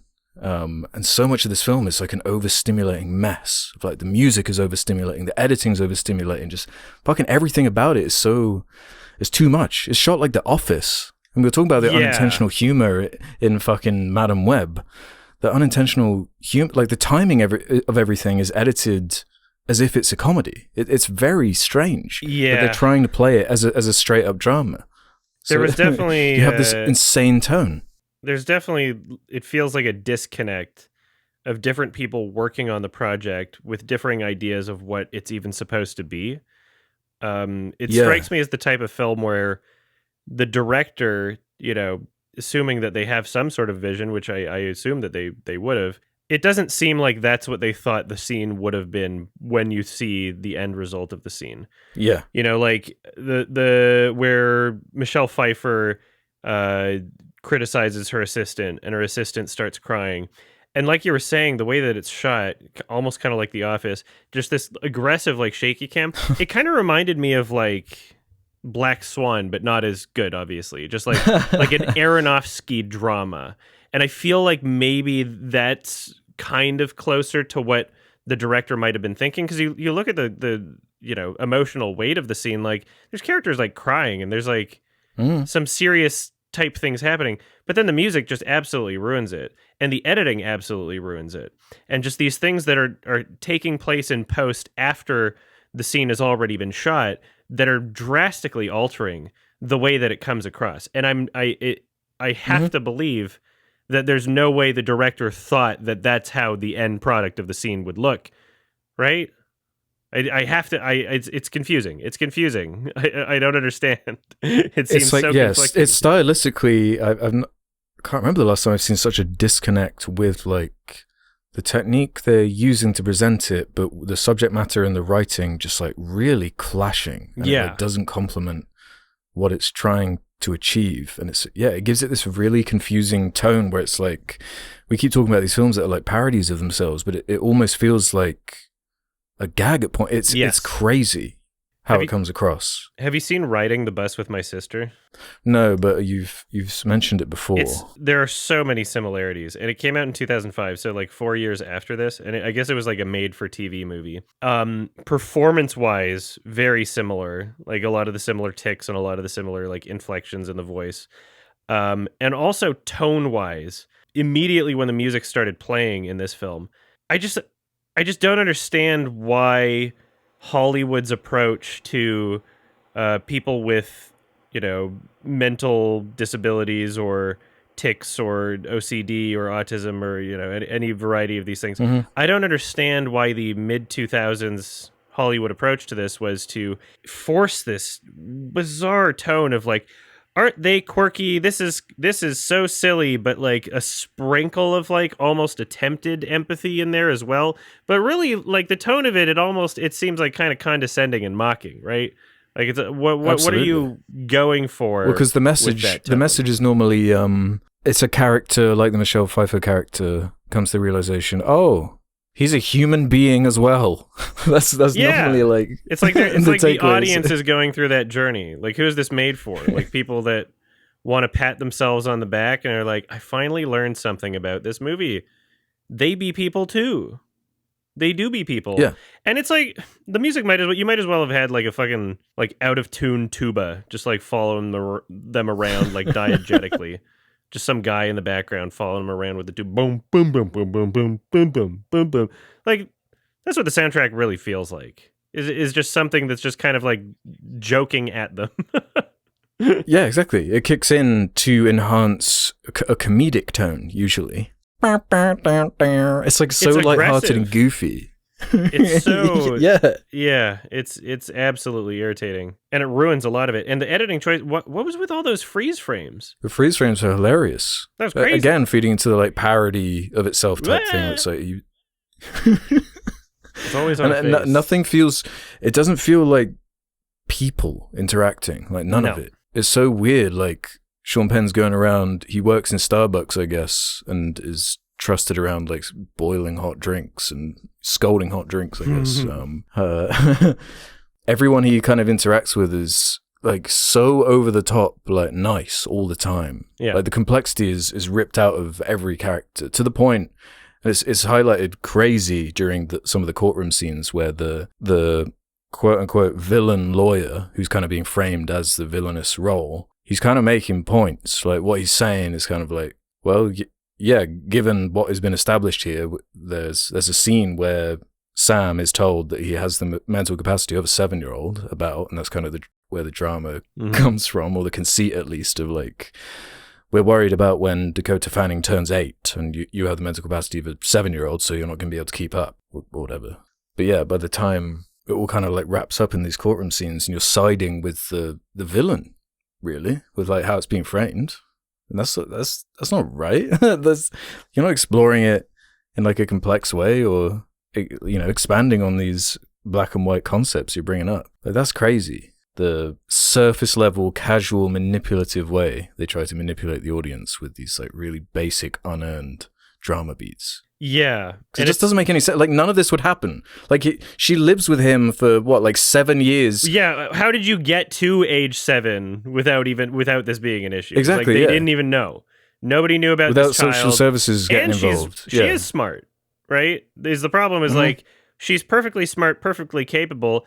She is getting smarter than her dad. So obviously he did a fine job raising her. Like if you're looking at like the child itself, like what they are developmentally, then there is no issue. You're just creating an issue out of nowhere. In the context of this universe, like it seems to be perfectly fine. So, and it makes you ask yourself, so why did they have to have this dynamic of her being the daughter of him instead of like, I don't know, you could have it so Sam has a brother and his brother has a daughter, and they have some kind of bond, and there's drama from different angles there. Or, yeah, who knows? You could have had a kid and then had like a head injury or something. There's so many different ways you could take it and have it be less insulting than what they do here, and how like lazy and unearned is the real word for it. Like it's just that's all I'm thinking about in every scene of drama. It's like, well, none of this would happen this way or get to this point, to this manipulative drama that you're trying to sell. I'm not buying any of this. This is an insane Elseworld story you've kind of created. It seems like the movie's entire point of existing is to be emotionally manipulative. Like the whole concept of the story and the angle at which they're presenting it, it literally serves no other purpose than to be emotionally manipulative. This is aiming to be like a tear-jerking Oscar bait sort of thing, where the heavy lifting doesn't have to be done by the script, and you're just doing the most basic surface level shit possible. And it's actually honestly astonishing just how basic this is, because it's an over 2 hour long movie. So it just winds up being repetitive as fuck. Like it just keeps going through the same motions over and over and over and over again. Like, make a simple story. Just don't have it be 2 hours and 12 minutes. Mm-hmm. You can be simple if you want. Make a 90-minute movie. What the fuck? What's your business? Why do you think you can make a movie over 2 hours and you're not even going to do anything complex? Nothing interesting. On the unearned drama type note, like, things can't just happen. They have to be the most intense, exaggerated form of drama. You know, like, oh, she's taken away from him on her birthday, and the pictures in the picture booth are being taken, and he's got the copies of the cops yanking poor little Fanning away, and that's how he convinces the lawyer to go pro bono on his case, by manipulating her with the pictures. I still understand why she was doing that, for free especially. I got the impression that she was peer pressured she was like lying to him to try and get him to go away, because she's like mean lawyer woman, and that's her arc. She learns he's a human being. But yeah, she's like being peer pressured basically because he's speaking loud or whatever. And all of her colleagues are like making fun of her for never doing pro bono work. So I can do pro bono herself, work. She's gonna. Isn't that the dumbest way to set something up, though? It's like, why? We got to figure out why a lawyer would be working with him. How about we have a lawyer that gets made fun of for not doing work for free? He gets peer pressured, and she has to prove that she's going to do work for free, because otherwise she feels socially ostracized for not doing that. And it's literally just it's for her own personal self benefit, her self fulfillment. Like, her character is very funny. She's bad in this. She's supposed to be. Oh, she's awful. She's really bad in this. Horrendous. But I find it hard to blame a lot of the actors in this movie, where my eyes look more to, I feel like, director and writer, like the script. Like, the script how doesn't could you help. sell this? Like, how could an actor sell this? You know, like, you can't. You genuinely can't. Like, it's so rotten at its core. I don't know how you would pass some of this off. Something that I noticed was, there's a lot of really blatant moments in the film where Sean Penn breaks character. A lot of these are brought on by the script because there's no consistency to how the character is written. Given what we know and what has been established and what has been shown about his mental capacity and how he talks and how he communicates and how he sees the world, it really conflicts with every time it goes back to like the super like, oh, this is an important line for a super emotional part, then he'll start talking like an entirely other character. Like they desperately need to get these like core ideas into the film, and they don't know how to do it other than have that character say it. It's like, literally it's established mind of a child, but then he just starts talking like an adult just for that line that, every once in a while happens in the film, just to plot device line or super manipulative emotional moment line, like this is going in the trailer line or whatever. And it's just like, okay, well, if the character's not written consistently, I don't know how it could be performed consistently. Right? You don't have a great foundation to start with. And like the extremely unsubtle themes that they're trying to explore, like arcs or points they're trying to make with like the Michelle Pfeiffer character, who they make an effort to give a 7-year-old son to mimic Sam, and and she's like a overworked lawyer in a loveless marriage with her husband, and they make this really obvious point of like, well, look, stuff can be hard as well if you're not like Sam. It's very, very weird that the like parallels they tried to draw and her changing over the course of the film to be like, oh yeah, you know what, I like this guy, and I treated you wrong, and you know what, I think I actually got more out of this relationship than you as the lawyer. All this kind of stuff where it's like so fucking saccharine.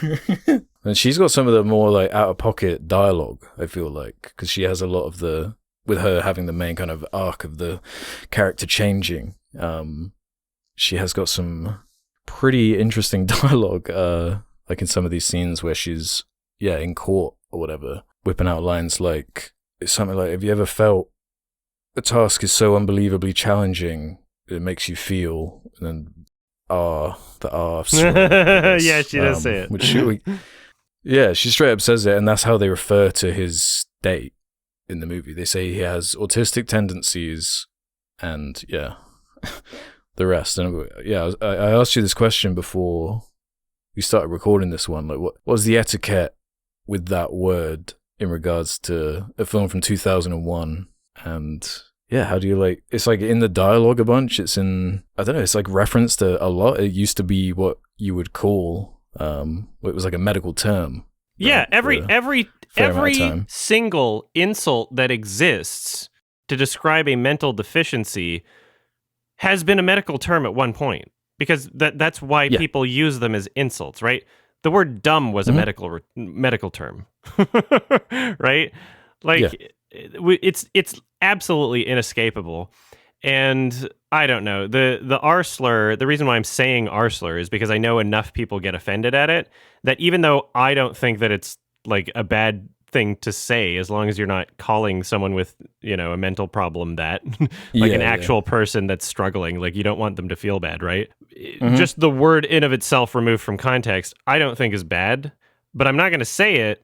I do say it sometimes, but I'm not going to go out of my way to say it and be malicious about it just because socially, it's not really that big of a deal for me not to. However, I will say that because of these people that have taken issue with this word out of context in this way and have all banded together saying that it's like a real slur, like I don't know, it's not the N-word, it's not the F slur, like I don't think it's up that high. And what we're doing, because of what I said earlier, like we're literally just like, okay, well, if it's not that word, it's going to be another one. I don't want people to start using the word autistic in that way. I feel like it's already too late. I know, like people kind of already are. And part of the reason why is because the R slur is becoming less socially acceptable. So now let's just play your game. Let's play your game. Instead of that, I will say, it started... Black Eyed Peas, Let's Get It Started. Look up the original lyrics. I think that the comparison is pretty clear. We can say It Start. We can say, sometimes I say Renegade. That's a fun one. People say Regarded. As well. I've seen the one that's taking off the most right now is Regarded.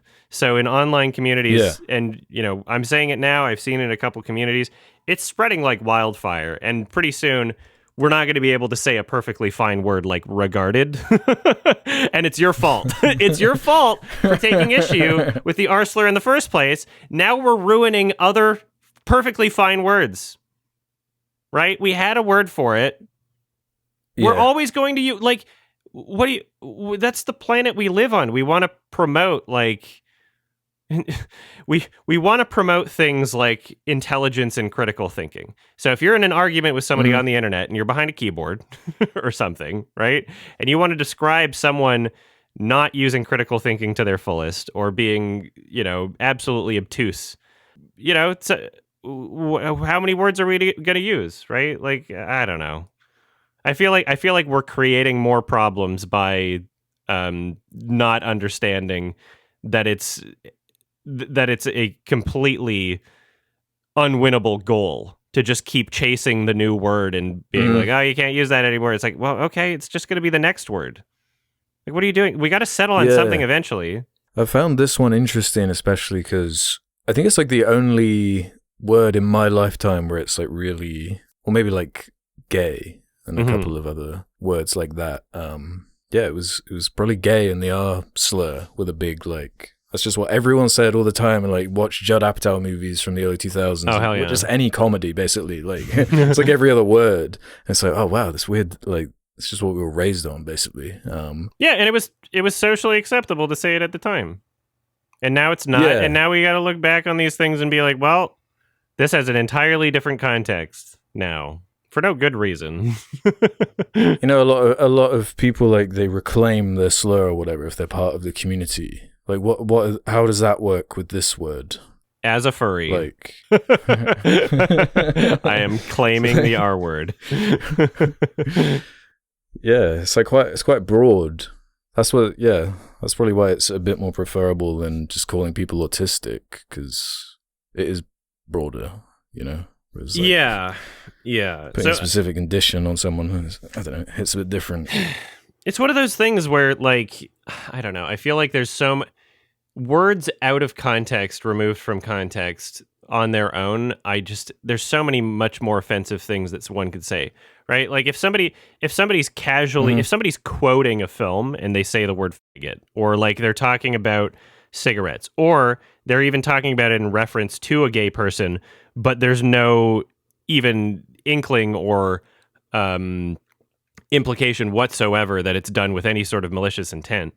I think that is much more socially acceptable in my mind, or like that's a much preferred outcome to someone not saying any swear words, but saying, "Oh yeah, gay people don't deserve to live, or shouldn't get married," or like you could. It matters where it's coming from, right? It matters like what the intent is from the person. So I just like single words removed from context is just such a not only easy but like really dumb and thoughtless way to try and enforce, you know, some sort of like social grandstanding. I'm not sure.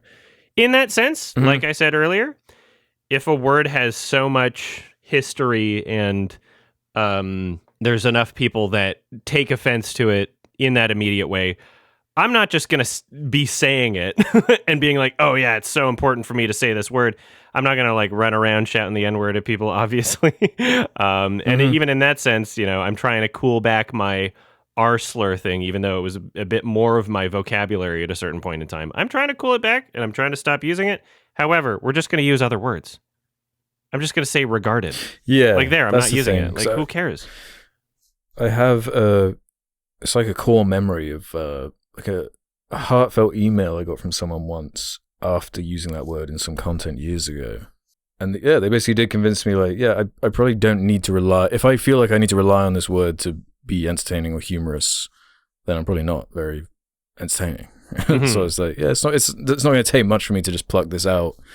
You know, if it feels different on public platforms where there are like thousands of eyes and ears listening. You don't know who all these people are, where they are in the world, like what they're going through, whatever. It's complicated and difficult to navigate. And yeah, it's just something about this word that's quite difficult to wrap my head around. And it's the one that is definitely the subject of the most debate in terms of whether or not it's actually something that people should stop using.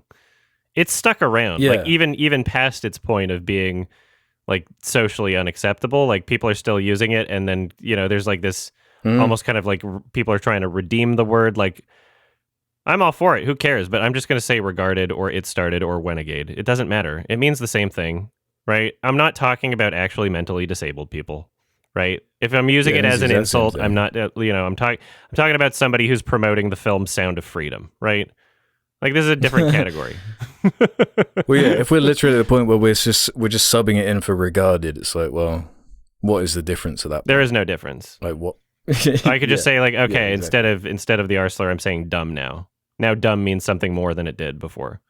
Like you gotta have a word to use in like a insulting someone's mental capacity. That's a thing that has existed forever and will continue to exist. And I don't care who you are, you've done it. And you're going to continue to do it. Even if you don't use that exact same word, you're going to keep doing it. Because that is one of the great human struggles, is trying to get some simple ideas through people's heads that are being like so obtuse and thick-skulled about it, you know, in context of not actually having mental disabilities, unless, you know, we're going broadly enough to, you know, everybody has mental disabilities in some way, but, you know, that's not what we're talking about. We're not talking about somebody that, like, went to special ed.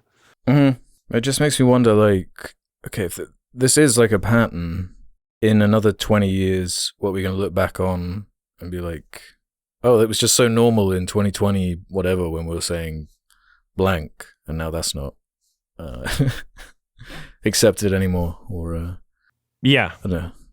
It's a very fascinating. I think language and like the power of language and trying to control language is like a really fascinating subject, actually, and how it can be weaponized and manipulated and all this kind of stuff. Things can have some really good George Orwell, like there's a really good essay about that I've read like a year ago.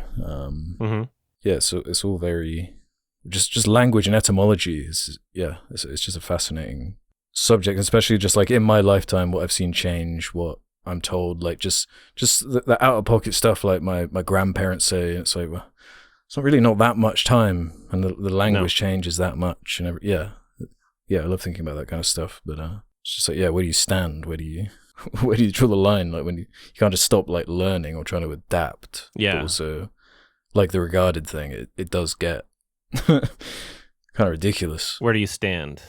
I'm team it start.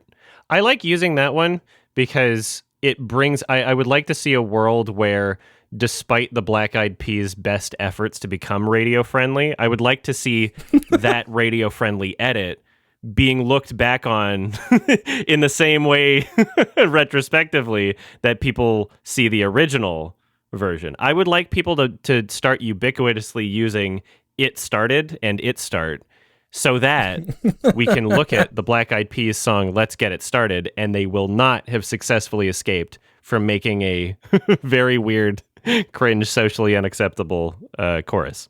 That's my goal. I'm very just spite driven against Will.i.am and Fergie. Yeah, the dissonance there is watching that live show of that song. It's just like, hell yeah, I was raised on this. Oh, it's great.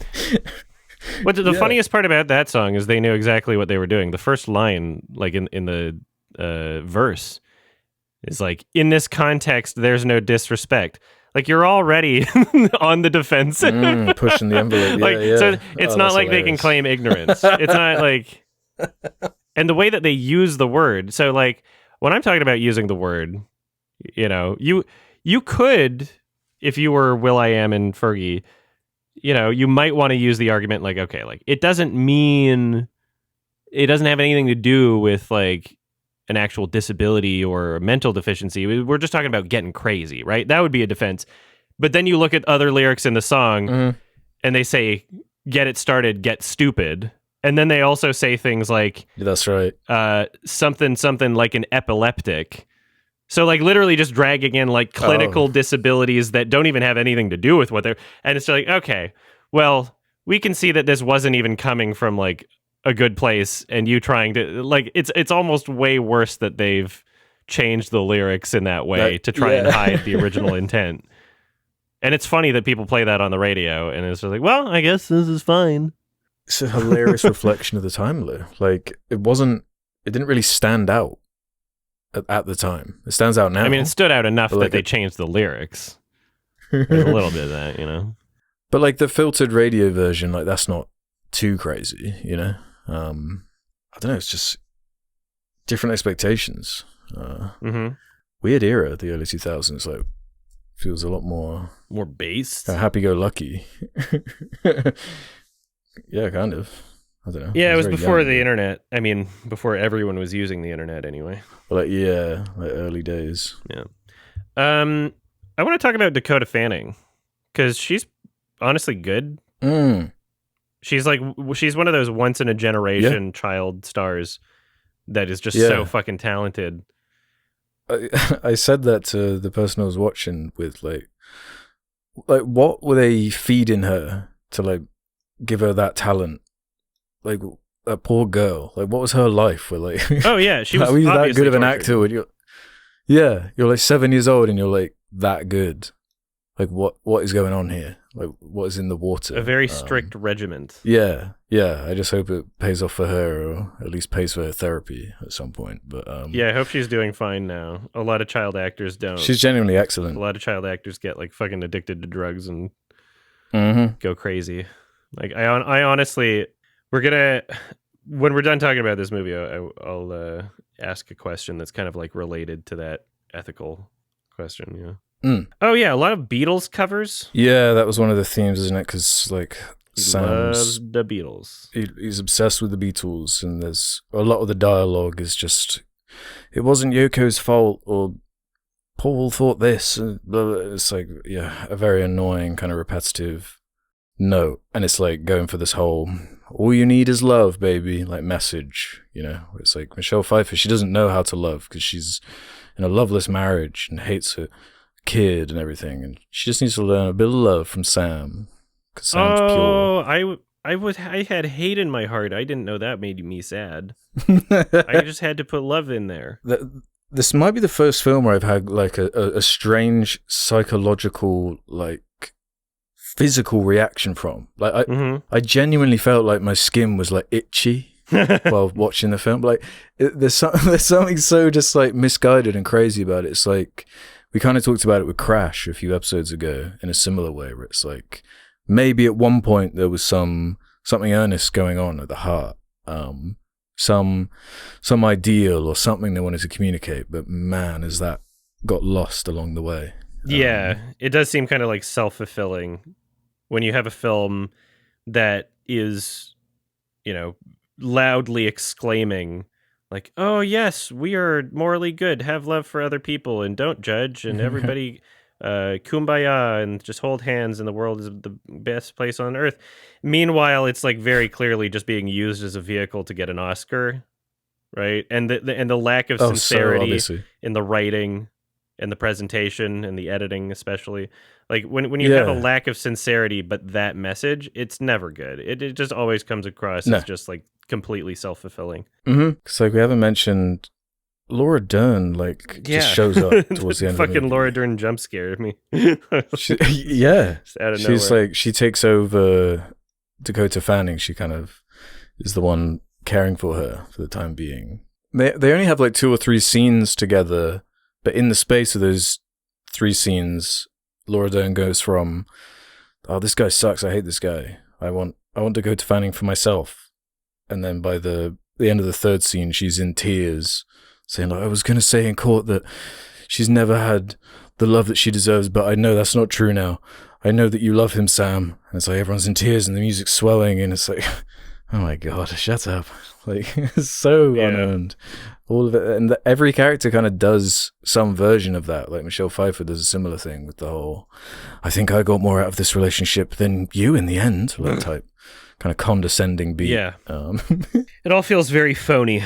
And what was the purpose of like Sam's like entourage, where it's like 5 or 6 people all with like various different conditions, some kind of support group or whatever, like friendship group, who keep recurring and mostly used for comic relief, like including their conditions. Again, like it's one of those like, aren't they so quirky? Derp-de derp-de derp. And it's like this. Well, that seems like that, like it's contradictory towards like the humanizing message that you claim to be. Right. It's not. It's the complete inverse. Yeah. Like it's almost like borderline on spectacle. And out of the 5 or 6 of that crew, I think 2 of the actors were actually disabled in some way, and all the others were performing. That's what I found fascinating. I'm like, imagine being a person with Down syndrome. You show up on set, and then Sean Penn turns off his regular voice and starts doing "I am Sam" in front of you. Yeah. Like, that's kind of weird. It's very weird, and I kept thinking this is the perfect companion piece to music from a couple years ago. Oh yeah, Sia's music. I forgot about that. The difference there. That's another film I've seen like 2 or 3 times. I'm just like, oh my god, like how you actually got this made? Like hundreds of people coordinated to get this shit made. Yeah. Is there a Blu-ray? But there's more. There's more kind of like I don't know, it's like a different vibe when the main character in music, she's so young.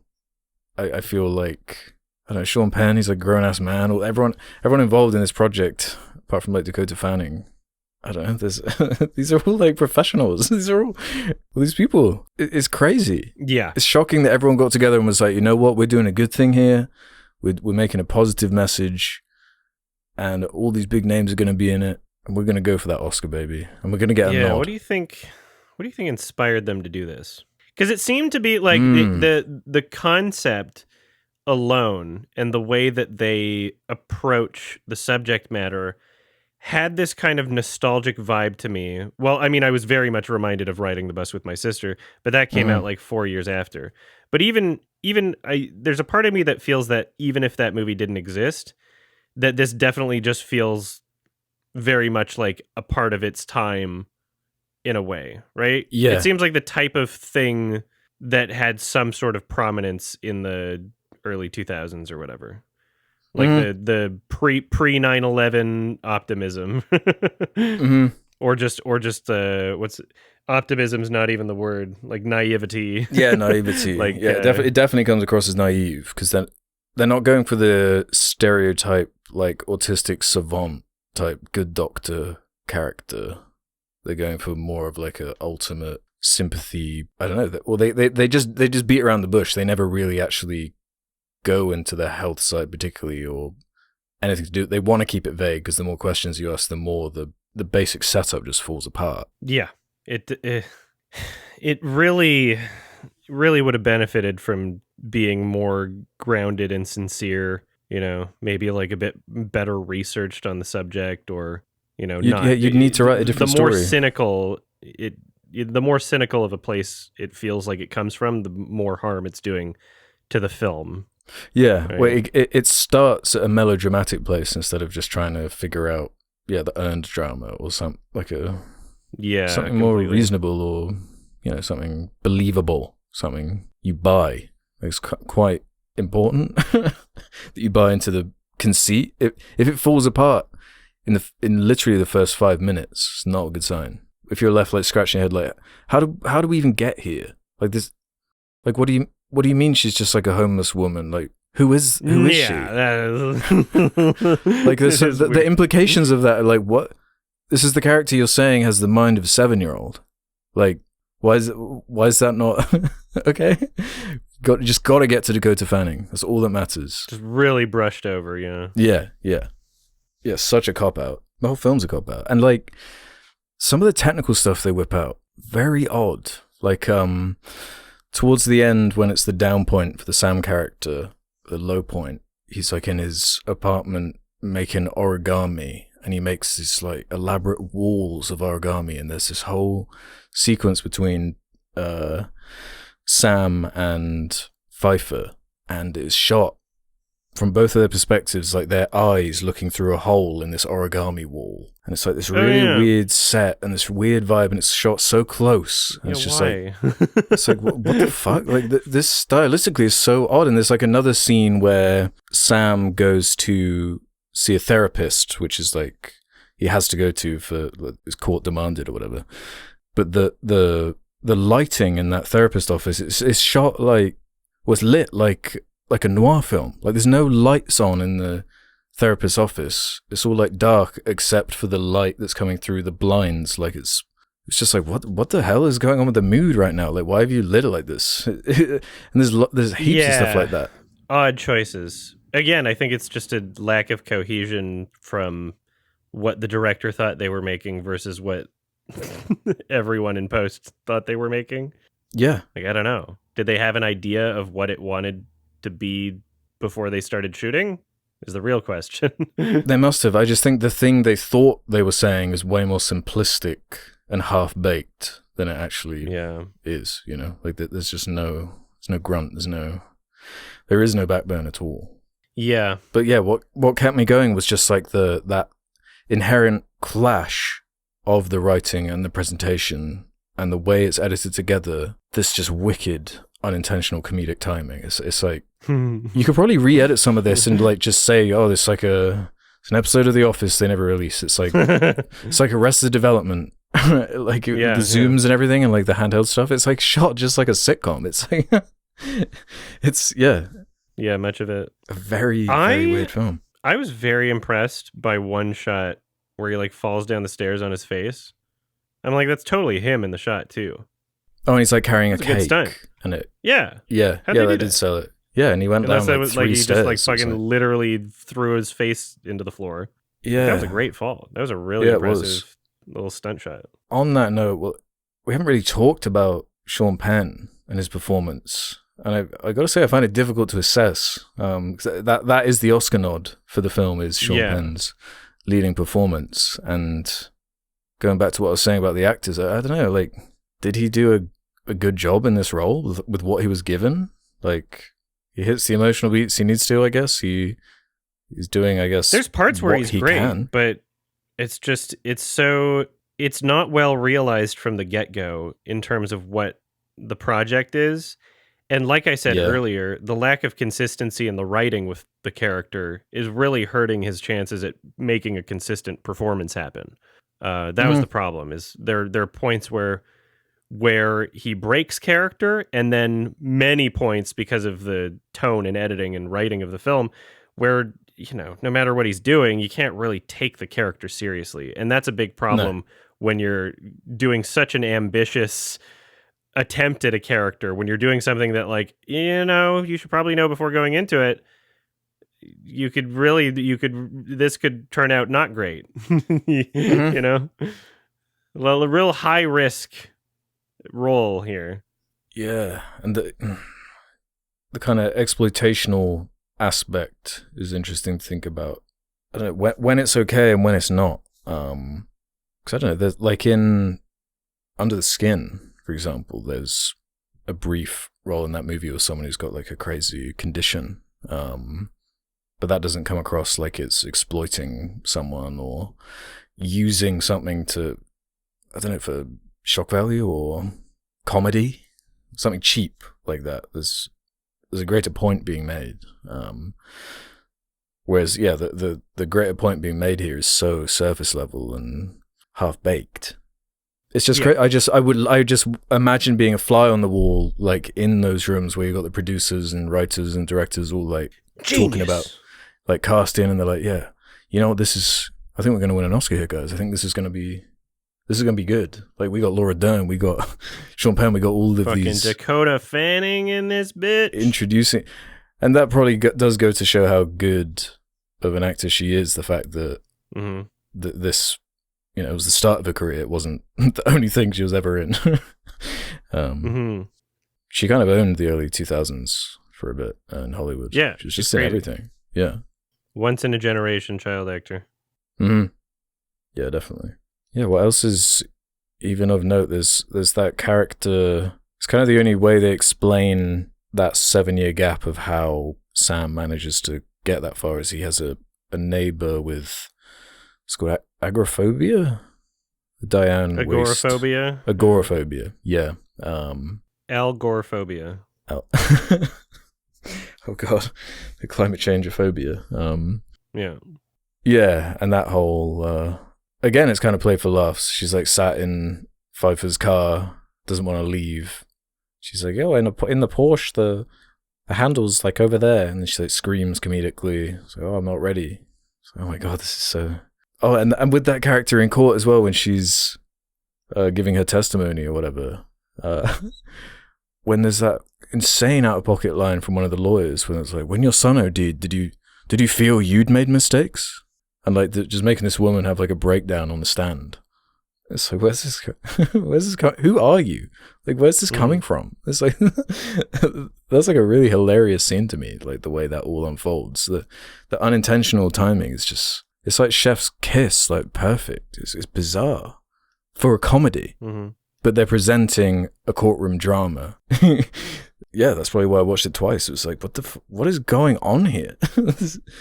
Was it better on the second watch? It wasn't as shocking on the second watch. Okay. Yeah. But I felt like I was like disassociating on that first one. Like, this is crazy. This is a mad film. This is insane. Like, am I just like making this up right now? But no, I'm Sam is very, I am real. It's real. It's real, and goddamn, did it make a lot of money as well. $22 million budget here. Gross worldwide, 97 million, nearly hitting 100 million in 2001. Yeah, it's pretty good. Pretty impressive, and that will probably also explain why. I don't think it really hurt anyone's career in here as well.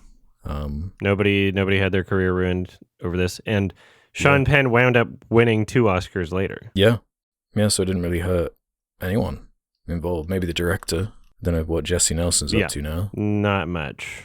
I don't think they've done anything in a while. But this is like their best received film. Yeah, they've got like a random few credits on there. Like they did like 1 episode of Curb. Yeah, in like season 9. Yeah. But then like Christmas with the Coopers and I Am Sam. I think I've actually seen Christmas with the Coopers. Awful. 2 out of 10. 2 out of 10 for me. There's some things that, I appreciate them trying in some ways. Yeah, I think I'm in the same spot as you with the 1 star, 2 out of 10. Just fascinating, this whole thing. The fact it got made at all. The fact that a lot of people seem to little like piece it. of history. Yeah. A time capsule. It's definitely a time capsule. Yeah. See, it's one of those things like if I were Sean Penn, that would be my, like, I can't sleep, I'm thinking about this. It would keep me up at night. Yeah. I'd be like, damn, definitely. do people remember that movie? Fuck, that was embarrassing. Yeah, I don't know how much shame a lot of these actors have, to be honest.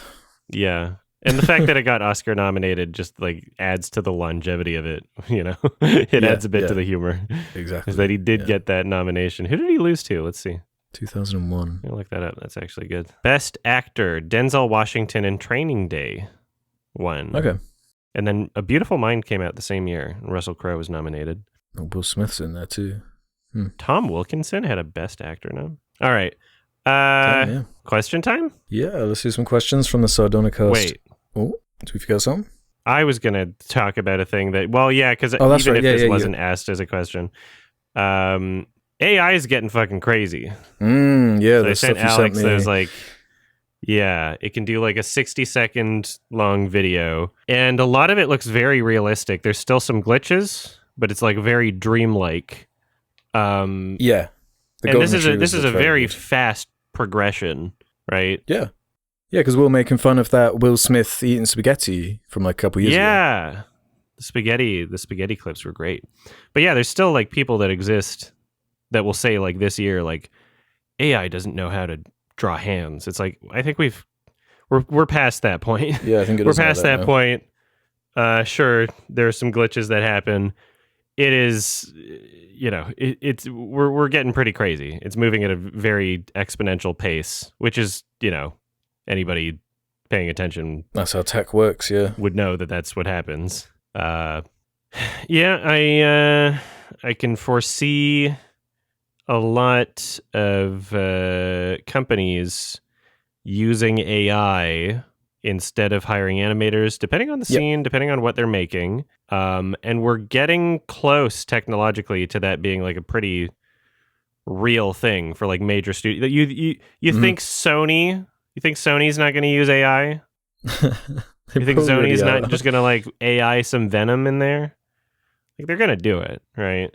Definitely. And this is all inevitable. And even if we were to like make a law against it, that, I don't know how you would stop that. And I think it's pretty clear that the United States doesn't want to not participate in the global economy. Yeah. When you have major companies.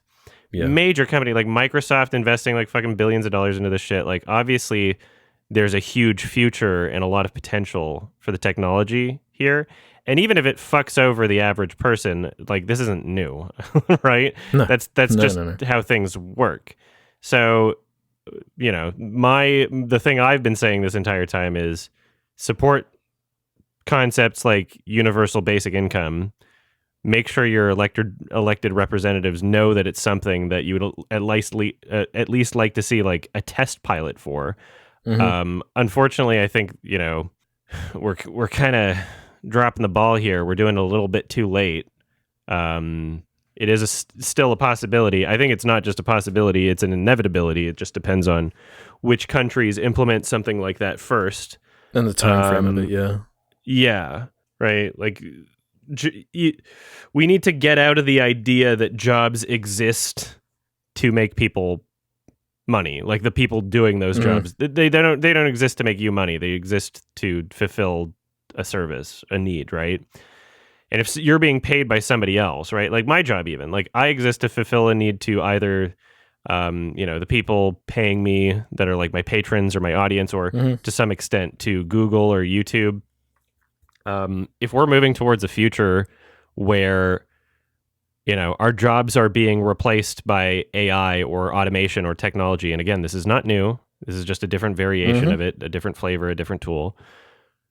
Universal basic income or something like that seems to be, from what I can tell, to the best way to mitigate damage and to prevent, a lot of poverty and social crisis. We're just not reactive enough.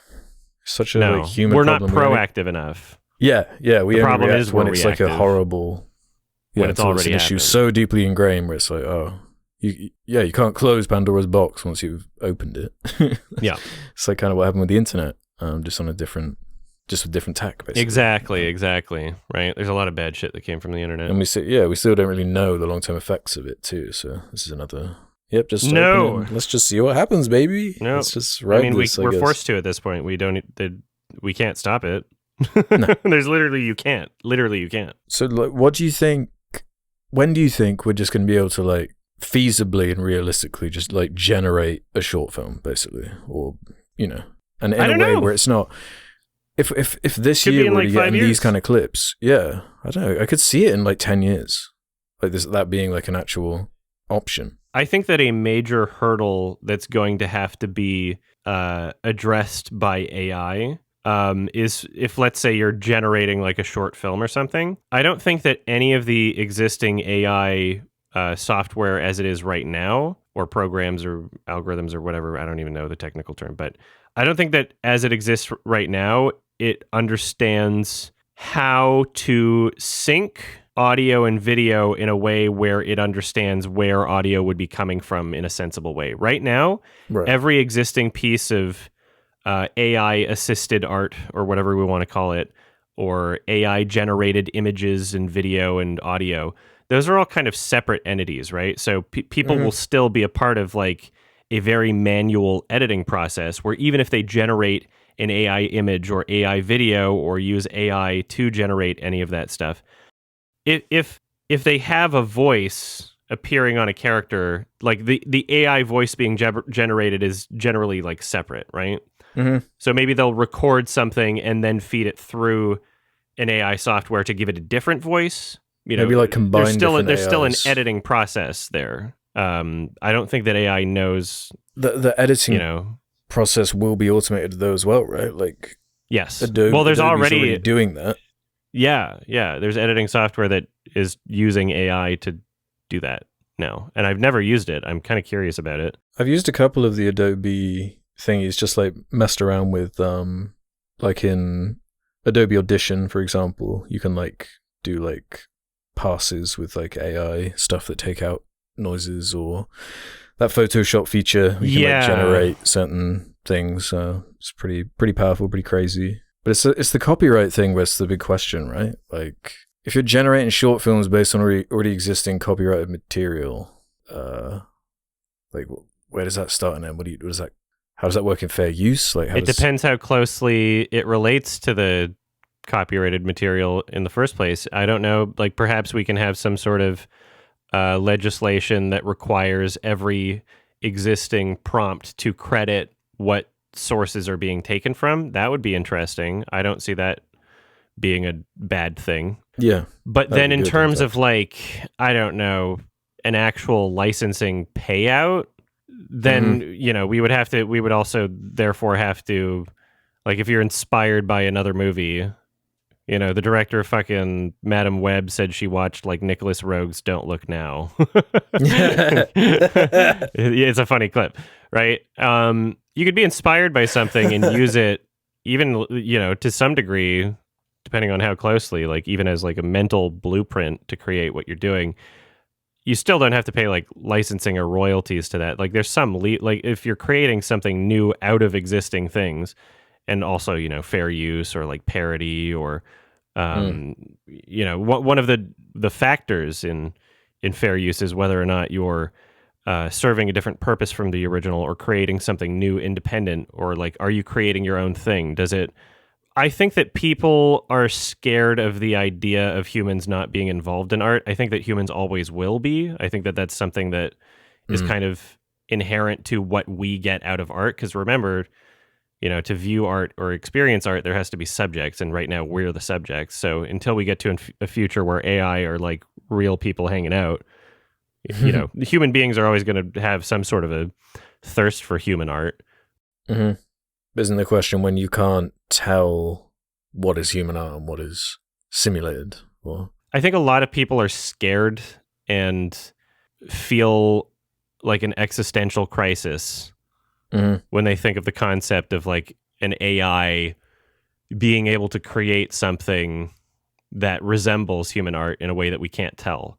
Like I think at some point in time, there's going to be something that is made by AI that, especially to fucking people that watch normie movies anyway, is going to emotionally impact and affect people in as significant of a way that is if it weren't AI. And if people don't know whether or not it's AI, then there is no difference, right? Mm-hmm. At least from the perspective of the viewer experiencing the piece of art. I'm like, I'm a person that adapts. I'm a person that, when COVID happened, it was 2 years of my life where I'm like, okay, I'm making some drastic social changes, lifestyle changes, but it's all temporary and the world is changing and we need to do this right now and I need to adapt. It was a lot easier for me to get into that mentality than I know it was for a lot of other people. Case in point, just how many people just didn't do it, right? Yeah. And I've always been the type of person where, I use the tools that are available to me at any given point in time. The world is changing. You have to accept that the world changes. I don't know what, like you either adapt or you die, right? Mm-hmm.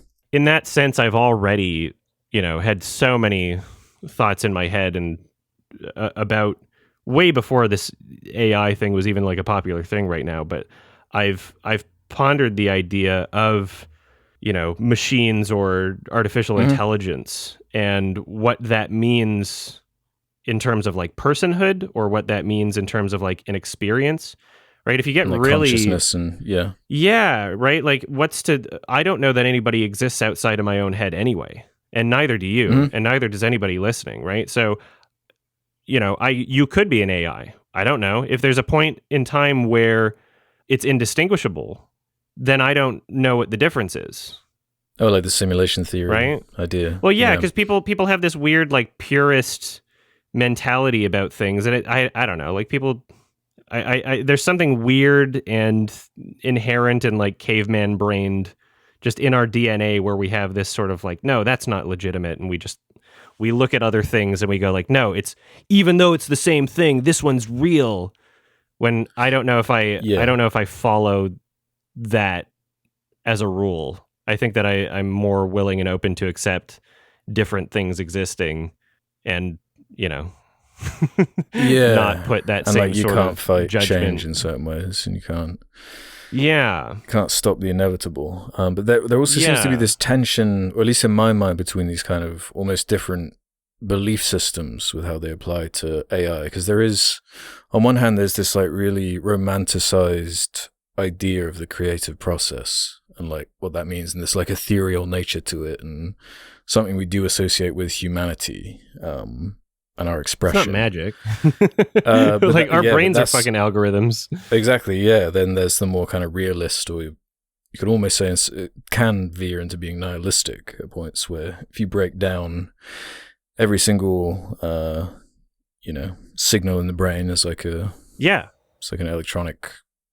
We're literally just a product of code, right? We're just biological code.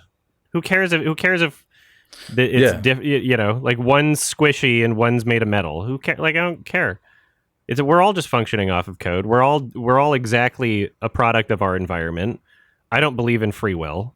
Well, yeah, I think like you, it's been something on my mind for a long time as well, and part of why I've loved like science fiction, be it when I first saw Blade Runner or the Mass Effect games with the Geth and all the conversations that come from that. Yeah, those are characters, right? We can emote with them the exact same way. I think that if we survive long enough as a species, we could see that becoming a very real thing to deal with in the future is personhood of artificial intelligence, right? Mm-hmm. Or is there some argument to be made that it's almost like a manufactured evolution in a way? But it's an extension of us. Exactly, yeah. And we're natural. There's nothing that exists in the universe isn't natural. It's an extension of us. We're a part of nature. We're doing nature, right? And it's the next step in our own evolution. It's something we created. If it surpasses us, it's still us. We did it, right? We're the end result of like surpassing other previous versions of our own DNA, of our own species, right? But now we're doing the Jurassic Park. We're becoming the god type. We're making the extension now instead of letting time and evolution. There's nothing pure about it. Fuck, like that's like trying to argue against like artificial insemination or anything we've done. Right? Or like surrogacy. People are still fucking mad about that. It's so weird. Like, so imagine looking at consenting adults doing a thing and being like, no, that's not pure. It's not real. God told you have to be straight, basically, is the argument. And you're cheating. I don't know. You just know that like if we could see what 2060 looks like, it would make us feel weird. Just like how it makes you feel weird if you look at what's going on in 1950. It's like, it's so different. This is so unrelatable. This is like I could barely even keep up with the dialogue if I was put in like 1910. Like, you wouldn't even know what I'm talking about. I think that in some ways I'm excited to see where AI goes, and I'm fascinated, and there are bad things that will come of it. I can bet $1 million fucking dollars that as soon as, AI video is convincingly real, there's going to be people that are going to generate trans people doing a bad thing and then use that to further their bigotry. Like, that's 1,000% going to happen. The way it will affect politics. Not looking forward to that. Yeah, politics is going to be fucked.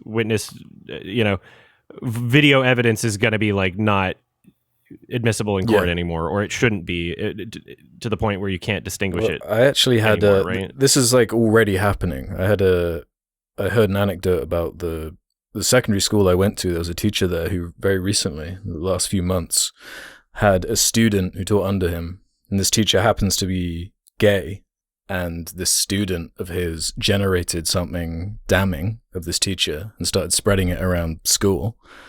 And he'd adopted a boy, and they get social services rocking up, like, explain this picture, like police getting involved, and it's like that's actually happened.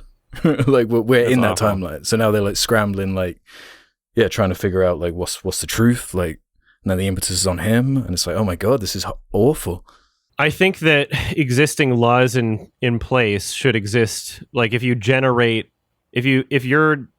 generating imagery in attempt to make it look like somebody committed a crime that they didn't, then that you should be held to the same standard, where as if like you were trying to like, you should get charged with wasting police resources.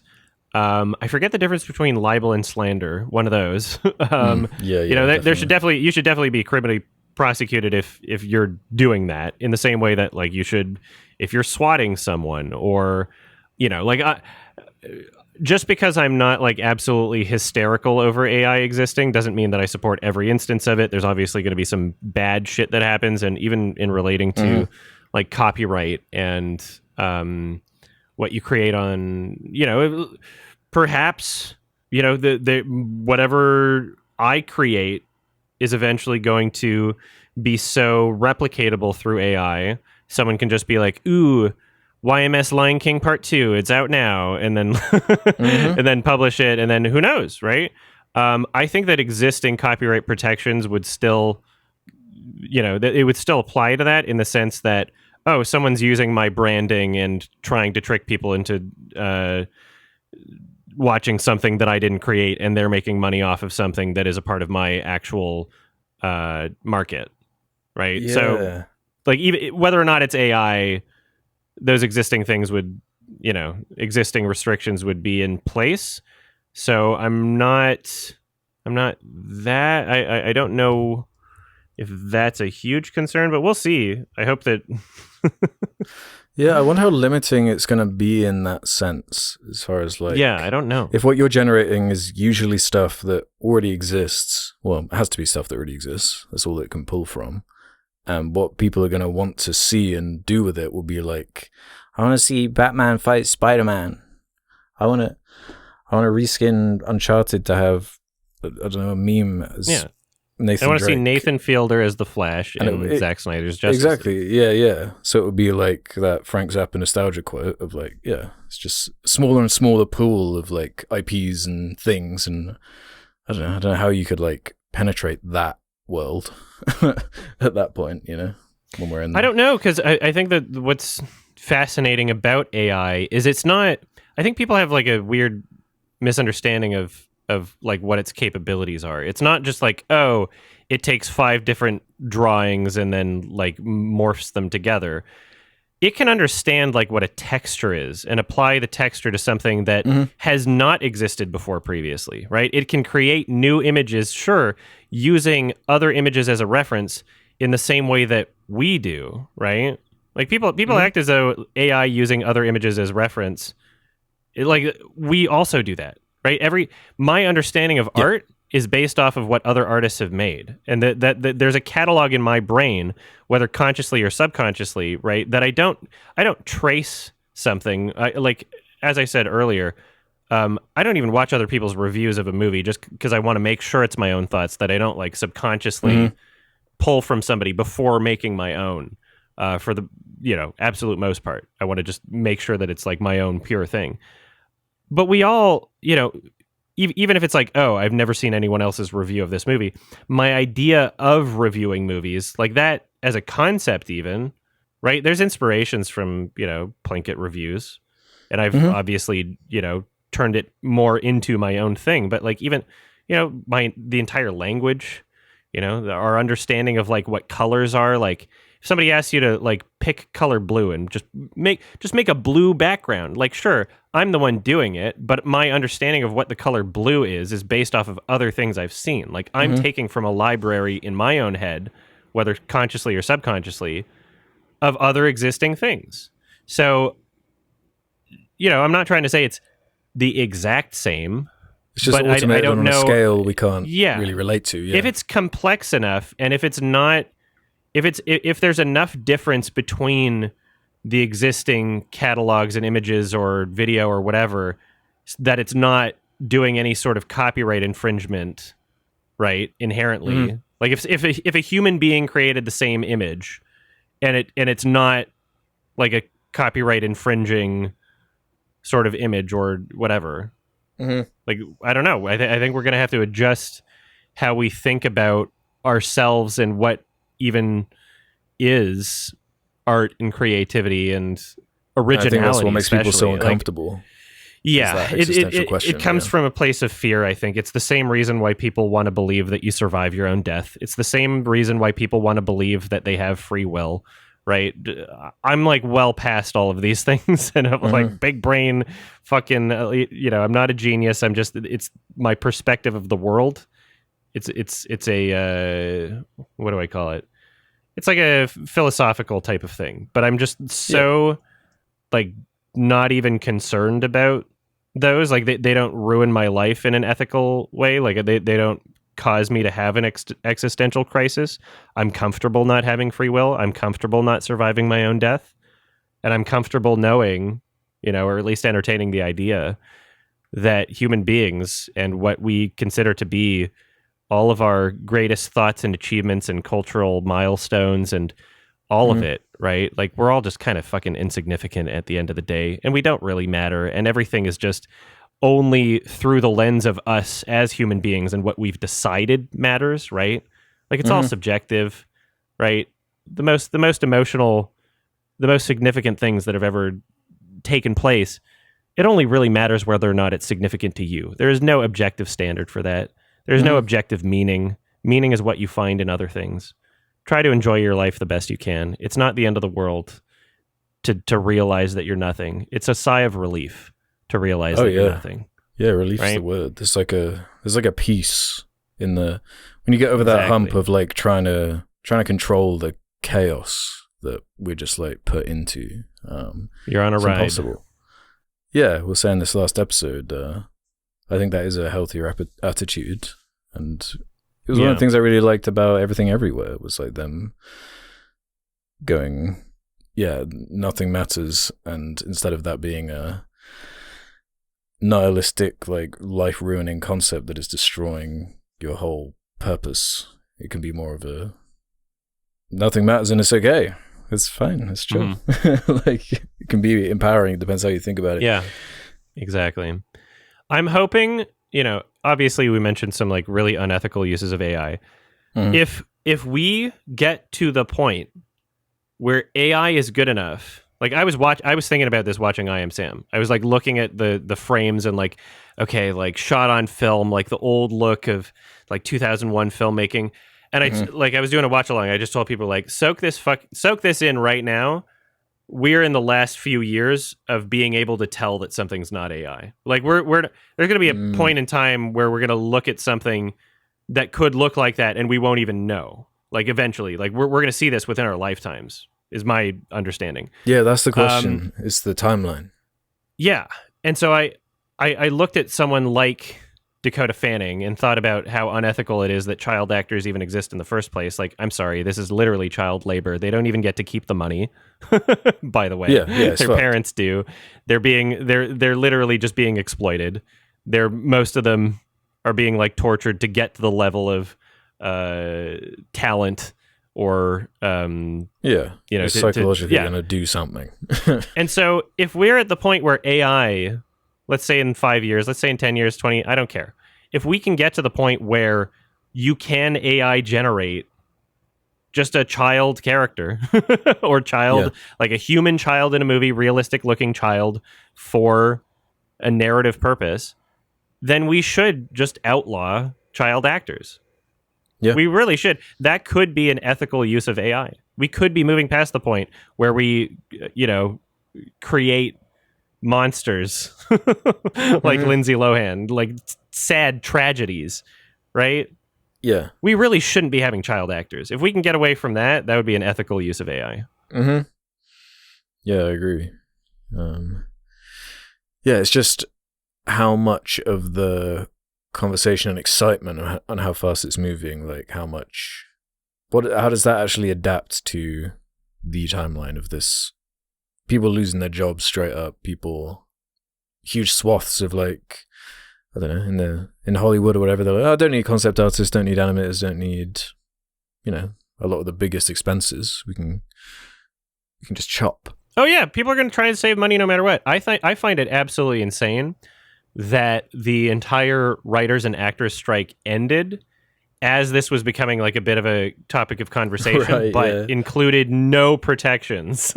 Like I don't think they even touched on AI. They closed the deal. It's like, what? You're not going to have another protest for like what? Another 10 years? It's already going to be too late by that point.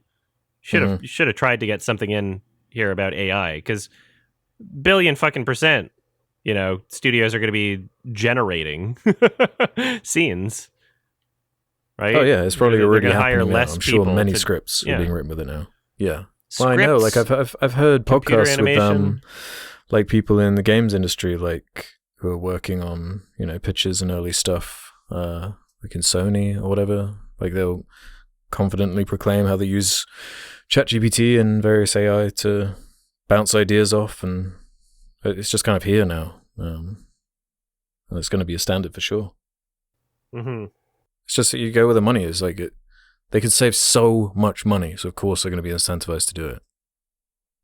We're just talking about the inflated budgets and all this craziness. What better way than to cut back expenditure a little bit if your automated systems can just cover it for you? Yeah, it's going to be interesting. There's going to be a lot of hiccups along the way, and who knows if you know, we don't know what's going to happen, but I'm going to try my best to adapt. I'm going to try my best to support and promote ideas that can help mitigate some of the damage that seems inevitable. Yeah. I think politically we need to have change the way we view work, the idea of work. Oh, definitely. We need to socially change that in a huge way. Mm-hmm. Some countries will fare better than others on that. Yeah, there's a very there's a large stubbornness to the United States of America. There's a very large unwillingness to change anything. Yeah. Well, it's the same here. Yeah. I mean, yeah, a lot everywhere. I'm just saying, in particular, the United States is pretty egregious. Oh, right. Yeah. Yes. Like a even more exaggerated version of the UK. Yeah, it's like a part of the identity culturally. It's just being stubborn. Like look at a world map of countries with the metric system and imperial. Yeah. Look at a world map of countries that use Celsius and Fahrenheit. Right? You can see these things pretty clearly. All right, we can do a couple questions. This was a fucking big episode. A lot of big, was a meaty big ideas. Episode, this was a Joe Rogan type podcast. True. All right, let's wrap up here with a couple questions from the Sardonicast community. Then head over to the suggestion thread on the subreddit, where you can leave questions just like Bablio2 did. Thoughts on the SNL biopic with Jason Reitman to direct? So I was reading a bit about this. Seems like a weird idea. I was going to ask you about, is SNL big in Canada? Because my exposure to SNL is very minimal in the UK.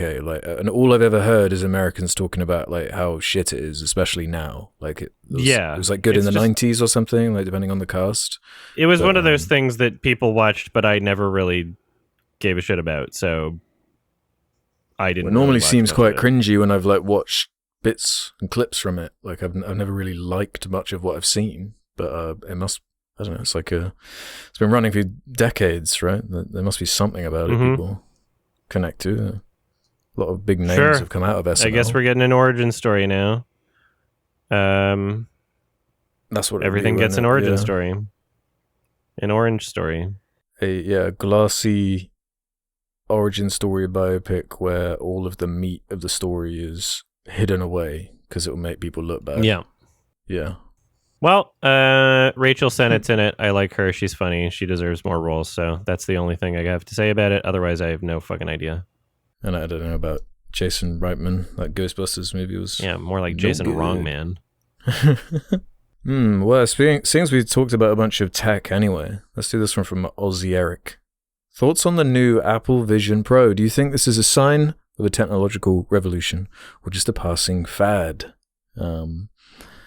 When the first trailers or whatever came out for this thing, there's a moment in the trailer where, I don't know if it's a concept trailer or what, but there's a guy who's on a plane and he puts this thing on and turns his immediate space into a theater basically.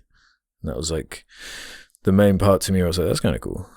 I could, imagine the people in Japan in the coffin apartments, they could probably do with a way to make this space you have more space. Yeah, just become surrogates. That Bruce Willis movie from ages ago. But I don't know if it's one of these. I remember when they showed off AirPods for the first time, and being "That's goofy looking. You look stupid wearing those." But now, I don't think twice when I see people wearing them. Apple branding has always been just kind of an obnoxious, no matter how impractical something is, people will just buy it and show it off just to show that they have it. It's got a status people thing, the people that take photos with iPads, that's got to be the most inconvenient fucking thing in the world. You know it is. You know it's not convenient, and you're doing it just to show everybody that you have an iPad, right? It's such a status symbol branding thing with Apple that fuck it. I don't know if it'll take off or not. It seems like there's a lot of videos of people being obnoxious with these things on the internet right now, so we'll see. Yeah, the price is insane. Yeah. It's a big one. But again, it's just to show off. It's a status symbol, right? Yeah. I don't know. It's like jewelry. It's just more, I don't know if putting the big clunky headset thing on it's still too intrusive, I feel like. Yeah, bring back Google Glass. I forgot about Google Glass. God, I completely forgot about that. Yeah, well, this is basically Google Glass, but if it was released as something you could buy. Yeah, it's kind of interesting. It's probably like a little glimpse into the future of like, yeah, we won't be looking at our phones to like navigate and whatnot. There'll probably be like HUDs, basically like a fucking Spartan helmet. With your Twitter feed in the bottom right, and you got your goon material in the top left. Yeah, just give me wait another like 50 years. Give me the contacts version. Give me something I can just place in my eye. I don't want something bulky. Yeah, that is the setback. Give me the brain chip. Give me the neural like that, dude. No, I don't. I would never trust Elon Musk to fucking put a chip in my brain. Yeah. I was just thinking about or anyone for that matter. What's the dream scenario? Is that whole gag? Yeah. I was just thinking about. Yeah. Good movie. Yeah. So far, like, what's the battery life on this fucking thing? I'm Good just question. wondering. There's like that annoying cable you got to have like going like into your pocket. Yeah. It's early adopters. Maybe over time, version 2 will be less bulky and annoying, right? I still play my VR headset. I still got my Vive Pro, and I was actually thinking of doing some Beat Saber today because I'm trying to get more cardio in. Oh yeah. But yeah, I like it. I can't wait to see where VR goes. I just don't fucking Apple though. I'd rather have something that with a bit more freedom. Yeah, I'm sure what they discover through their tech, like everyone else will just copy it and make it cheaper anyway. When it gets good enough, or if there's a market for it. Because Crapple. I don't know if we're quite there yet with the big bulky headset Ready Player One thing. Yeah. Well, with the augmented reality, people are like walking around on the street with it, which is kind of funny. Yeah. Yes, it's proper like. I couldn't imagine nonsense. Like, I'm already just paranoid, like, no matter the neighborhood, just like about my phone. Couldn't imagine walking out in the street in like a major city with that fucking on your head. Like, you're wearing like $5,000 that anybody could just yank it. Yeah. That's the risk reward. They probably like it. You just want to show off. Mm-hmm. Look at me. Yeah, all right. We'll see. I don't know. Let's end on this one then from Lady Paramedic. What do you guys think of fan theories? Where a fandom or single fan crafts an alternate narrative about what's actually going on during a movie/show. Popular examples of this would be that Donnie's a figment of Walter's imagination in The Big Lebowski, Breaking Bad is a prequel to Malcolm in the Middle, and that all of Tarantino's movies take place in the same universe, to which Tarantino himself has confirmed. Fan theories. Why would Breaking Bad be a prequel to Malcolm in the Middle? I guess it's just the funny observation that it's the same actor. I don't know. I don't know if that's like an actual fan theory or just more like a little gag. I'm a indoctrination theory believer. That's my fan theory. Yeah, I need to believe that. Otherwise, the story is worse. It's our cope. I don't care. It makes a better story. It's definitely we willfully believe it. Yeah. Yeah. Have you ever got really into a fan theory? Do you care? Have you seen the one that Snowpiercer is Willy Wonka? Oh, I think I watched that video on the flight back from TIFF, I think. Yeah, that's a good fan theory. Yeah, I'm not sure. I've heard this Big Lebowski one before, but I don't know if I buy that one. I would prefer for a fan theory to mean something and not just be irrelevant, like an inconsequential to anything. Yeah, like what would that change? Yeah, it doesn't matter. That's why the Big Lebowski one is weird to me, because it's like, okay, then what if we accept that? Like, what does that mean? Mm-hmm. Yeah, exactly. I know you got Darth Jar Jar in there. Got some crazy ones. There's heaps of like the more broad and big the fan base is, the crazier some of the fan theories. Yeah, looking at you, Matt Pat. I don't think you believe. I don't think you believe the overwhelming majority of the shit that you've said in your videos. He's just good at selling it. Just making it sound like, what if I put this here and this over here? Yeah. And then I'll tell you in part 3, finally what I'm talking about. I'll finally tell you what the fuck I'm trying to say in 3 videos from now. That's like the Sony shit. You know, they're not going to be getting their powers in this movie. We'll tell you in the next one. We'll show you the rhino fight in the next film. Like, is it even a fan theory, the Tarantino?